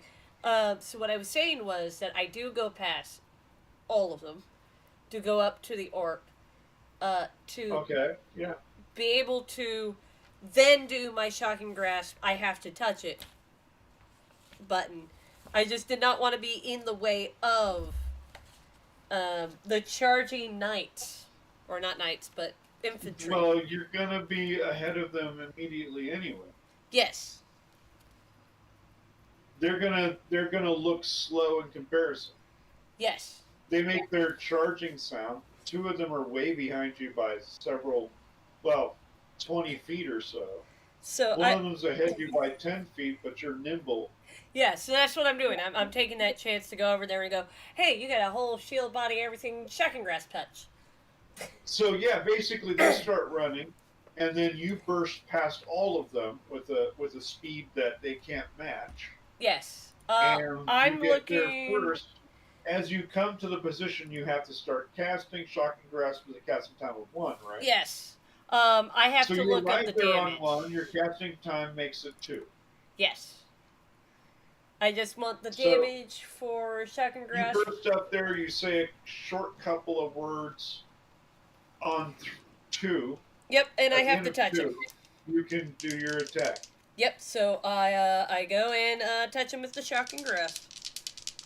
I have a Right, stack which of is an AC 15. 10, Yep. adjusted by dexterity and shield. But there's no dex, and the shield doesn't come into play because it's slow. So go. Oh yeah, 13. Yeah, I hit a. Oh yeah, with the bonuses, I hit negative or 13, 14, 15, 16, 17. Negative 2 because of the slowness. You easily just reach out, put a fingertip on the shield, roll damage as it cracks through his body. Yes, that's what I was gonna double check is what I need to roll for damage. Yep. Doop-a-doop. Oh, it's gonna take a bit. There we go. Oh, that's the wrong players. Sorry. It's To fine. myself. Take your time. No one's in a rush. Come on. Except my bladder. Oh Okay. yeah. Oh, I mean. Sorry, I drank too much stout. Oh, Bladder's good bleeding. point. Good point. Good point. No, just look up your numbers. Don't relax. Don't worry about it. Take your time. Oh no, I'm not in a rush. In this case, I was fighting with the PDF. So if I believe it's 1d8 plus 1. That actually sounds very correct, and I believe you. And I'm just It going might be 1d8 plus 1 per level, but I'm not sure about that. My issue now that I'm coming across this is the scroll is so slow. Wizard, first level spells. Oh yeah, here it is. Oh, don't lose it. Don't lose it. It is in fact 1d8 points of damage plus 1 per level, as you just said. So I have plus 6. 1d8 plus 6, so a minimum of 8. Yes. Or excuse me, a minimum of 7. Yes. Oh, so max. So you did 14. Well, No, yeah, no, no. 14. I haven't rolled the damage yet. I haven't rolled the damage Oh, yet. jeez. Why are you talking about? No. That was that was me talking about. Roll. Yeah, hold on. Let me roll. I'm pinching a crystal here. 5, 6, 7, 8, 9, 10, 11. I was close. 11. I did 11 points of damage to it. Well, that's over half its current standing. So system shock on its part. I said shocking grasp. It goes jolt, and you hear a bellow, almost in like in slow motion. It rocks back, but you can see that mace kind of coiling up. And then as that happens, you're in melee, so Gregory stops shooting. Yes. That's only the downside of that. It's because I have to touch it. Meanwhile, rushing past him are the two other melee folks, followed by, actually way before them, Olivia bursts up beside you, kind of tries to twist around the shield and shove her short sword in along the side. Come on. You get +4 to hit. Crit. Holy Oh! shit. That doesn't matter now! Oh! He's larger than man size, so he takes die 8. He is. 7. I don't think she's specialized, though. Let me double check her bonuses. Oh, she's close to specializing. She's not specialized. She has a 17 strength, which is crazy. Yes. So at 7, so 8 times 2 is 16. She sinks that short sword in so deep that as it's sagging, the other two come over the top, and it's just done because it just went to negative. I gesture in this case, Gregory, to come to me. It went to negative. Let's see, 9 and 9. It doesn't so matter. It's being murdered. -7, and then it's obliterated. Yeah, but I gesture to Gregory because he's got movement. Sounds in the room, so don't get comfortable yet. Oh no, this is not me being comfortable. This is me gesturing to Gregory, come to me, to this spot. He's got arrows he can shoot, so I want him to see. Well, he's waiting with his arrows ready. Yeah. He lowered his bow. He didn't stop. Yeah. However, what happens is that as someone comes into view, which will happen because of initiative. Yes. Oh shoot. Yes. And I'll get to that description if you'll. I'll give you later. The short sword and shield folks are crammed around you, and you're there as well. Yes. This is actually very oddly uncomfortable. Let me just Let me check some stuff here. I need to take care of this. So For Gregory. it's not even the end of the round yet. No. It is the end of the round when it does show up. It does get to attack. But not before Gregory, who's up, takes shots at it. You can see a lean-looking, 6-foot-tall, olive-skinned individual wearing fancy-looking garments. It appears to be wielding a crude-looking dagger, but it's yanking one from the strange golden chain belt at its hip and flips it over to throw, but Gregory unloads 3 arrows in its direction before it can clear because, flow. Yes. 17, 10, and a 6. So let's see his stack is. So 6 is an AC 10, which misses by a little bit. 10 will hit, and a 17 hits very well. Does that include the +4 to the slow target? It really doesn't matter at this point. Oh, okay, then. Yeah. Well, no, you're right. At this point, it doesn't matter that much, but yes, it will hit because the 4. Yes. I'm a little on my thing here. The first one that was bad sinks into the lower hip area. Ooh. The second one that was decent sinks into one of the basically the left ribs, the lower section of the ribs. That's pretty good. And the one that hit really well pierces it through the heart. I mean, it takes enough damage to put it into oblivion. Oh, It sinks to the ground, dagger falling out of its grip, both of them, clattering to the floor. And then you better give me a break. No, yeah, this is absolutely a break. In this case, I'm going to put it as intermission because once you use the restroom, I'm going to use the restroom.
And we are back to finish up the combat.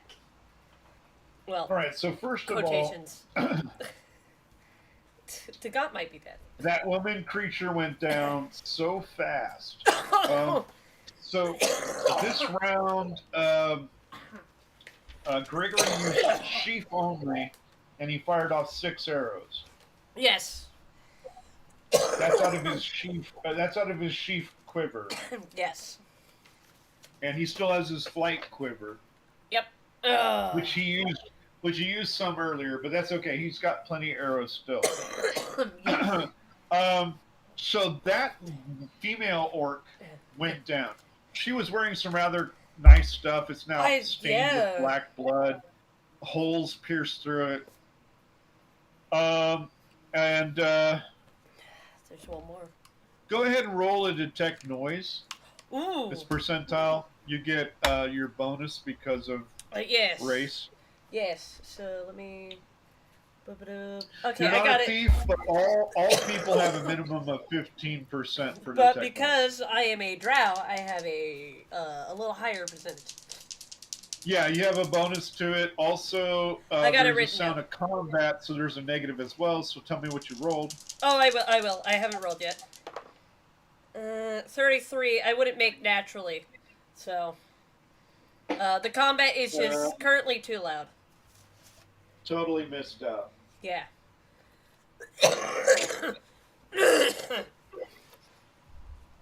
All right. Nothing seems to happen afterwards. You were up there crammed next to Livia, Estienne, and Dominic. Yeah. Dominic's kind of wincing because he might have opened his wound a bit, but you can't tell that it's enough to damage him per se, hit point wise. Yes. But continue. Both Livia and Estienne have superficial damage, which is bandaged. That thing went down hard. Livia's planting her boot on the shield as she wrenches her weapon free from its rib cage. It seems partially quiet. We're going split second here, so I got to be rapid fire. Oh, absolutely. Tiana and Curie show up at the back. The trouble is you're so crowded together that DaBun is sprawled sideways. He just got slammed so hard, dented the hell out of his head, and he just fell over. He's like a log that you guys have partially stepped over to murder this thing. And I forgot to roll his system shock based on his constitution. Yep, so you're going to have to do that. Which I'm going to look up his con first. Oh, first do that. Otherwise, I'll just roll and be sad when I find out what his con is. I ran in my tissues. That's okay. DaBun is, well, okay, we'll get that in a second. No, first go with, may be a bit stiff, but he's one of the ones that supports you almost exclusively. He judges you a lot, though. Oh, well, that's because I saved his life. In your neutral evil self, he judges you a little too much, so you might not care that much about what happens to him. Oh, well, except for I save him, because I do care. He's second in command. He was worth it. Let's find out if he's still around. Oh, that's second cavalry, not infantry. Yeah, no. Eric DaBun, his constitution is 14. Oh. System shock roll coming up. 14. He's not instantly dead. He's not brain dead. But the helmet is cleft in to the point that you might have to adjust it to get it off his head. Yeah. And that flanged mace, that big, black, beautiful mace, just impacted him so hard that his skull is broken. The only thing keeping things from getting weird is the helmet still attached. No. But the swelling's probably building up, but you don't know that crap because you're not. I don't have healing. I don't have healing. What you do know is that the boss, quote unquote, of this particular expedition has a dent about an inch or inch and a half in his skull. Yeah, and I will say because while he judges me, Arista would like him alive and properly functional. Not just functional, fully functional. All right, so let's go rapid fire. That was me rolling something. He's down. There's a dent in the helmet. You guys just dropped the big guy, and as you guys were celebrating, a woman was dropped coming around the corner by arrows. Yeah, what I was going to say was, because I had a feeling. It's your turn, technically. No, we roll initiative first. Yes, we need to roll initiative first because we're not done yet. All right, go for it. We are not done yet. I rolled. Of course, I rolled a 6. Of course, I rolled a 6. So right. I go on 3 Your for my movement goes on what, 3? Yeah. Yes. 1, 2, 3. What do you do on 3? I will actually get a look around of the room. I will actually. So you basically burst into the room over the 2 corpses. Yes. Excellent. You don't slip in the black gore that's oozing out of the female's body. That so let me go ahead and do this. The room is thinly carpeted, and the walls are lined with tapestries.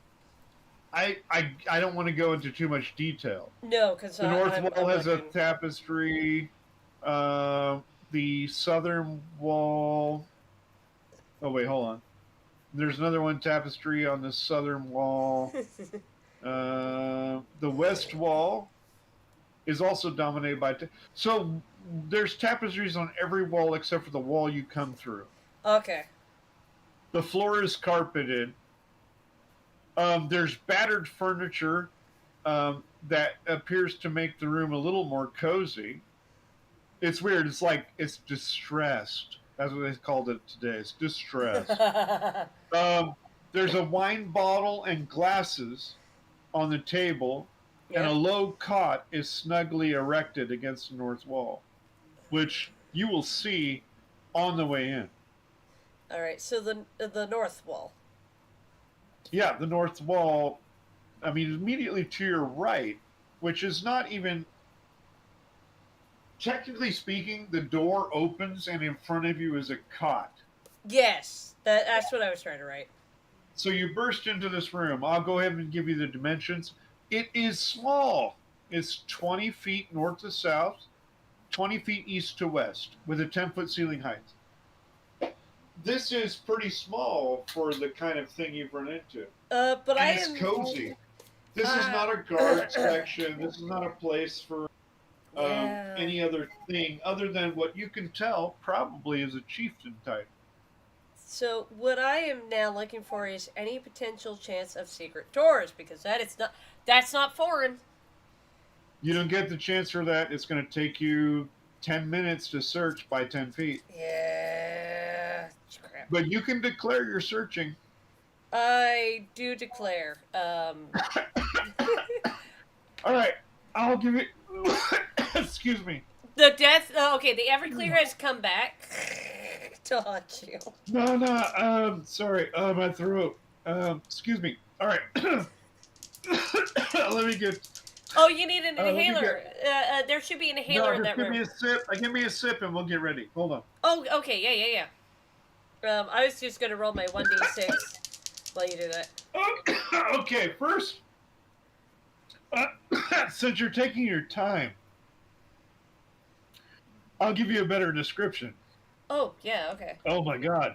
Yeah, that sounded bad. While you're searching, go ahead and roll a 6-sided. Oh, yeah, that's what I was already going to do. I know you were going to, and I'm One! Go ahead. Beautiful. One. Excellent. I am hunting. I am a predator. All right, roll percentile. Oh. 51. All right. It's not the best, but there's a 50-50 chance for me. All right. In my mind. Let's finish this out. Now, I'll give you the full description. The room is thinly carpeted, and the walls are lined with tapestries. The north wall holds a thread-worn tapestry depicting a gallows tree with a skeleton suspended by a noose. The tapestry hanging on the southern wall, though stained possibly with blood, depicts a vibrant meadow with a cottage and a bird motif. Oh. The west wall, directly ahead of you, in turn is dominated by a tapestry depicting a storm-tossed ship on violent sea beneath gray skies. Now, your inspection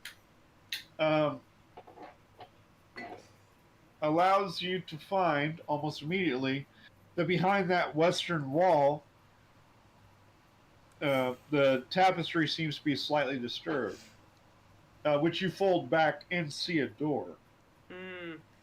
Let me go ahead again. Some battered furniture makes the room a bit more habitable. A wine bottle and glasses rest on a table. A low cot is snugly erected against the north wall, which you walk past. There's a high-backed, quote-unquote, throne along the southern wall section. Scattered with pillows. The pillows seem to be disturbed as well as a blanket. So perhaps the woman that you guys aced with arrows might have been laying there. Or not. Who knows? What I will say, though... But what you do find is a door securely fashioned behind the western tapestry. Yeah. Which is a ship on the sea. Yes, on a violent sea storm. So in this case, I look back to the others and go, there's a secret, a door. Not technically a secret door, but a door behind this tapestry. I'll go ahead and describe that. When you pull the tapestry back, there's an alcove hidden behind the west tapestry through a 5-foot wide crack in the wall behind it. So it's not a door. Oh, it's the room an appears alcove. to retain a natural shape, being roughly 10 feet north to south. Ooh, north to south. 20 feet east to west. 20 east to west. With a 7-foot ceiling height. 7-foot ceiling. 2 full sets of chainmail lay folded across a low bench. Oh. One is human-sized. One is dwarf. I will finish this out for you whenever you request. One is dwarf-sized. 4 swords hang on display against an uneven wall rack on the back wall. 4 swords, right? Yep, 4 swords. Continue. I'm going to list all 4 of them in a minute. I said continue. So there's a short... Oh, go ahead. What? I was saying continue because I got the 4 swords written down. There's a short sword with a carved ivory grip and silver crossguard. I'll get back to that one. I'll put it on a detail in a different page. There's a scimitar with a blade engraved with jackals and falcons. Oh. Don't get emotional, me. There's a broadsword forged with a compression technique, which is close to Damascus, and tucked into an ornate scabbard with amber stones carved into runes. Dwarven runes, by the way. Oh, I'll ask all these. Look, this is going to still be here, but take your time and write what you want to write down. Oh, I'm trying to squeeze this all in this tiny page, and that's why I was like, I'll write in full details on a new page once you finish. Well, I'm just telling you right now that you have these. Yeah. And I will give them to you anytime you want to, so go ahead and write down what you can. Oh, yeah, already, yes. No, that's what I'm letting you know. Continue. I got the scabbard. And then, oddly enough, there's a battered, chipped-bladed longsword that seems to be set in a place of reverence. As if it's sacred. Beneath the display is an iron chest. Okay, iron chest. Okay. Yep. Not underneath it. Beneath it. Yeah, underneath the display. Display has a shelf full of. Oh yeah, I just needed to tell myself that it wasn't underneath. I got the iron chest. Yeah. Okay, there we go. That's all I need. All right, go ahead and roll a 6-sided as you're there. I will. Let me get over here. 1 again. You can come see it yourself. I don't need to. I trust you. That's because I don't lie. Because I can walk in there at any time, but it wouldn't matter if you rolled your dice and then twisted them how you wanted to. Oh, you minion. Except but for... I trust you because you're my daughter, well, and I believe that and it's on top more of that, fun. I can't It's lie. more fun when you can make and miss a roll. Absolutely, I always find it more fun that way. I don't like lying about my dice. If you win all the time because you fake it's so boring. It's boring. Absolutely. It's only great if you're back to this first. We can talk to this individual that gets just satisfaction from winning all the time. Then sure. Yes. So I would say we'll get back to that conversation after. No, we're here now. So yes, I rolled a 1. So. Behind the chest, because as you reach over to look at the chest and glance behind it in case there might be a trap, I don't know. Oh, possibly anything weird. You see a niche in the wall. Oh. Which appears to have a vial nestled within it. So and a polished. Oh, continue. And a polished rosewood scroll case. Oh, I'm sorry. No. As a player, I went, oh, it's a polished rosewood. It is. It's a polished rosewood scroll case. So I was just gushing over that. Anyway, what I was originally trying to say was, I was trying to see anything magical all in that time. Well, but I have to roll a particular, because I'm going through this as fast as possible. You need to roll perception. Yes, I do. Because you have mage sight because you're mageborn, yeah? Yes. And technically because you're drow. Drow actually have a detection ability. Oh, but because I'm mage sight, because I am a mage. Well, not only because of that. Alright, but so you're looking at magic. Yes. You're looking at magic. But I'm also really going fast for this. So here we go. I'm going to roll the perception because I'm really going fast. Because I'm hunting. I think I'm hunting down a target. You see absolutely, up until now, no magic. Okay. So I'm rolling, as you were saying. Wait for it. I said up until now. The potion seems to give off a bit of magic, possibly. If you roll spellcraft, I'll let you know. And the scroll case itself gives off arcane magic, no question. Okay, I'll give the vial a spellcraft. Yes, please. 13. That's what it's there for. I'm double checking something. I make 13 mage. All right, so unless there's some negatives. Give me a second so I can describe. The potion appears to be of divine nature. Oh. And the polished rosewood scroll appears to be evocation with an elemental bent. Oh. It's powerful enough to give it out. Yes, that's why I was like, oh. But that is a... I think that's a good cliffhanger. Well, looking at it, yeah, actually you could call it a cliffhanger. Finish what you're saying. I want that in the well, I'm not going to finish what I'm saying because you said it's a cliffhanger. The others pour into the room. You hear Kiana going, clicking his tongue as he glances at the helmet. Oh, he needs help with that. See, that's where I wanted to not do the cliffhanger at. This is cliffhanger. Hold on. That's what you see. This is what's happening outside the room. Oh, that's true. Because I was thinking... Outside the room, the priest is now doing his job again. Yes. He has to find a way to remove the helmet. Yes. That has been dented and has actually cracked the man's skull before utilizing his limited healing skills. Yes. Now, your priest is not so bad. He doesn't have Cure Serious, which mends bone. But he... I know he has something that helps with it. Well, not has that he can. stuff. He just listen to me. You're doing you. I know. His side is he has to figure out how to get the so he can Oh do the yeah, rest the of his helmet. business. Yes, as you were saying. So he's working on that. The paladin looks at him and then pulls out his falcata, and the priest says, "That's not going to work. Stay out of the way." So as I was gonna say, for what we do know, and this was the process of Nom. So this is the thought process of Nom before all that kind of stuff.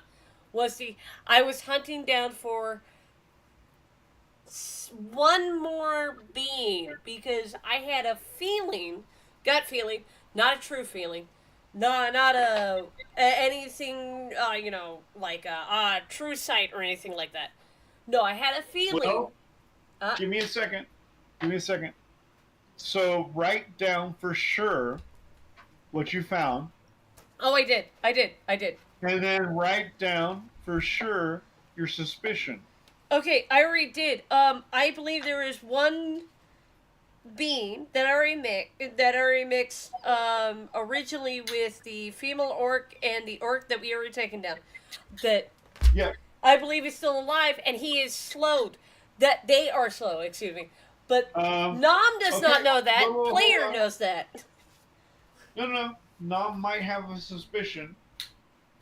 Your options are to go, damn, I wish I knew. Or, Gregory, use your tracking. No, Surprise! not a surprise. No, you've already locked into my brain in the primal state where I was already going, I wish I had tracking. And then you remind me. Gregory has You tracking. remind me that He's Gregory has tracking. He's a thief, So- but he has a tracking proficiency, which is not Because- as good as a ranger, but he has it. Because It's a secondary skill. His secondary skill is hunter. I was going to say, because he was originally in the tracking group. Yes. That was why he's a I scout. accidentally picked him up. He's a second scout. He's second scout. So, before we ended off, with my finding. First scout is mounted scout. Yes. So. And the mounted scout got paralyzed, if I remember correctly. No, they're new. The mounted scout forces are new. Oh, okay. Excuse Your me. first scout got wiped out by the ogres. You saved 2 of them. Yes, and that's why Gregory is in debt to me. That's The second scout unit gained those 2. Yes. And Gregory was always in the second scout. Always. First scout now is light mounted. Hold on, because I So- remember in the Horror of the Hill, and I'm going to state this for the stream because this did not occur on stream. We did this before we ever thought about streaming Nom. Well, hell yeah, you did Horror on the Hill, which is a basic D&D. Oh yeah. Basic D&D So if I may finish. module So I may finish. a while ago. I know. Gregory was the only surviving scout who was dragging the last dude alive that got knocked out. Yeah. From Yes, he was. From He the was part of ogres. First Scout. And then I go, yes, you may continue. DaBun got almost murdered, and I went slow. On the ogres. That was the moment that I met Gregory. And then you're like, oh, here's Gregory. You didn't give him a name at the time. You were like, this is the last survivor. It was Gregory and the Shrieker. Yes. The one screaming, "Save me!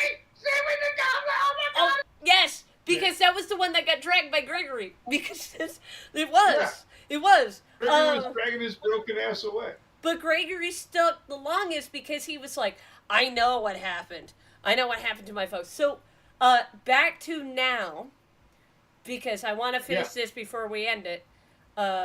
I finally, once doing all the looking, go go to Gregory and go, find tracks. I have a gut feeling we have one more alive. Says, well, you're the boss. And I have a serious expression. Immediately, without even tracking. Well, I'm going to go ahead and roll tracking real quick. Oh, 4. Oh, It's a 4. beautiful. He walks into the room at your bequest, at your request, Yes. and he glances over the area.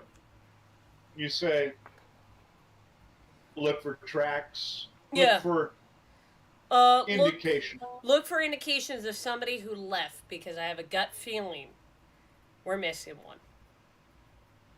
I rolled a 4, so what he does is go. Tapestries are pretty heavy, right? Yes. You have an entire tapestry pulled to the side. Yes. A Tapestries. shed, all kinds of crazy. A passage behind it. Yes, tapestries are good for secret doors.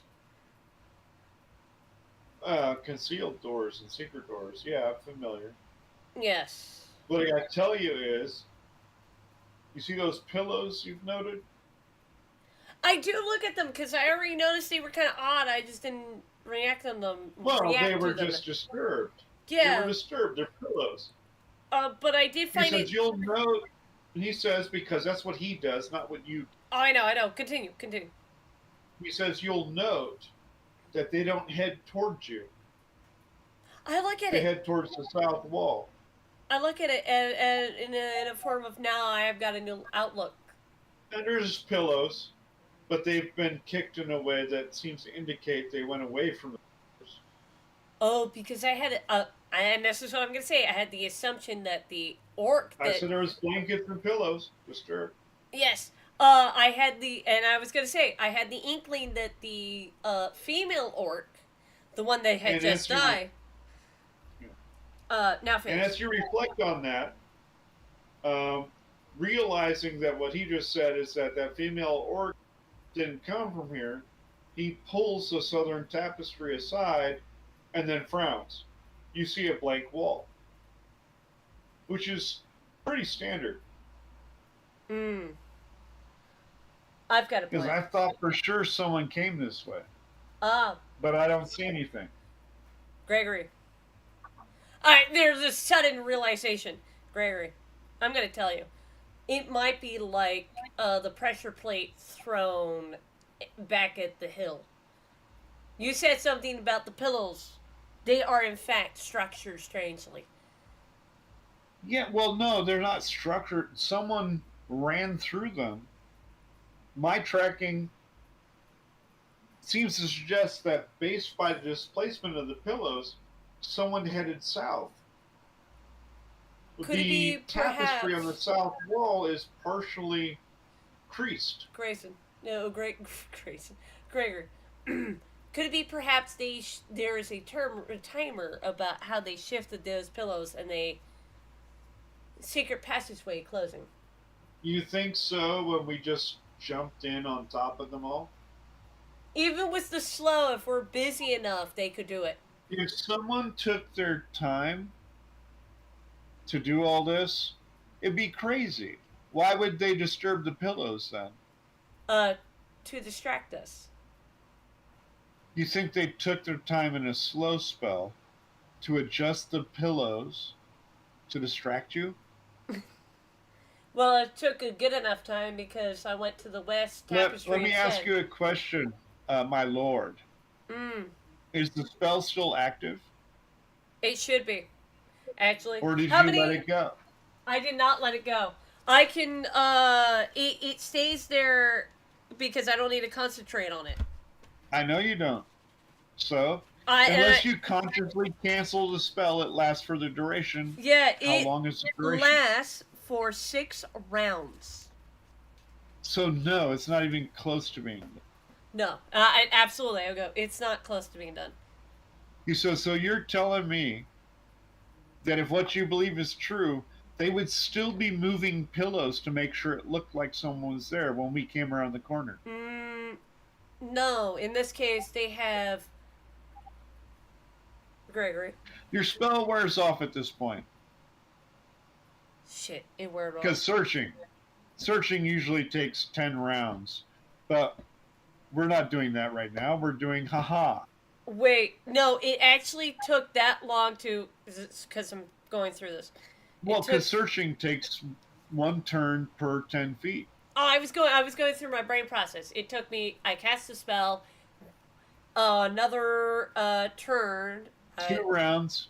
Yep. It was 2 rounds, wiping everything out in 2 rounds. Yes, meaning that it was already set. Okay, the pillows were already set in a particular way, and as I was saying, there was a timer for that sacred door. Someone had to know that you were coming. Yep. And spent it without the slow, and spent minimum of 5 rounds adjusting the pillows to show that they ran to the south wall. And that's why I gone to the south tapestry. Yes. Yeah. And that's why he went to the south tapestry. You went to the west one and opened it up. Yes. The south one he mentioned, he pulls it back. There's a blank wall. Nom actually has a sudden flash bulb, light bulb, and he looks to Gregory. Let me just make it easy. You can search the wall. Yes. Oh, go ahead and role play it. I'm just saying, role play wise, Gregory goes, I thought there was something here. I failed his roll, so he didn't detect it. I rolled a 3. Let me double check.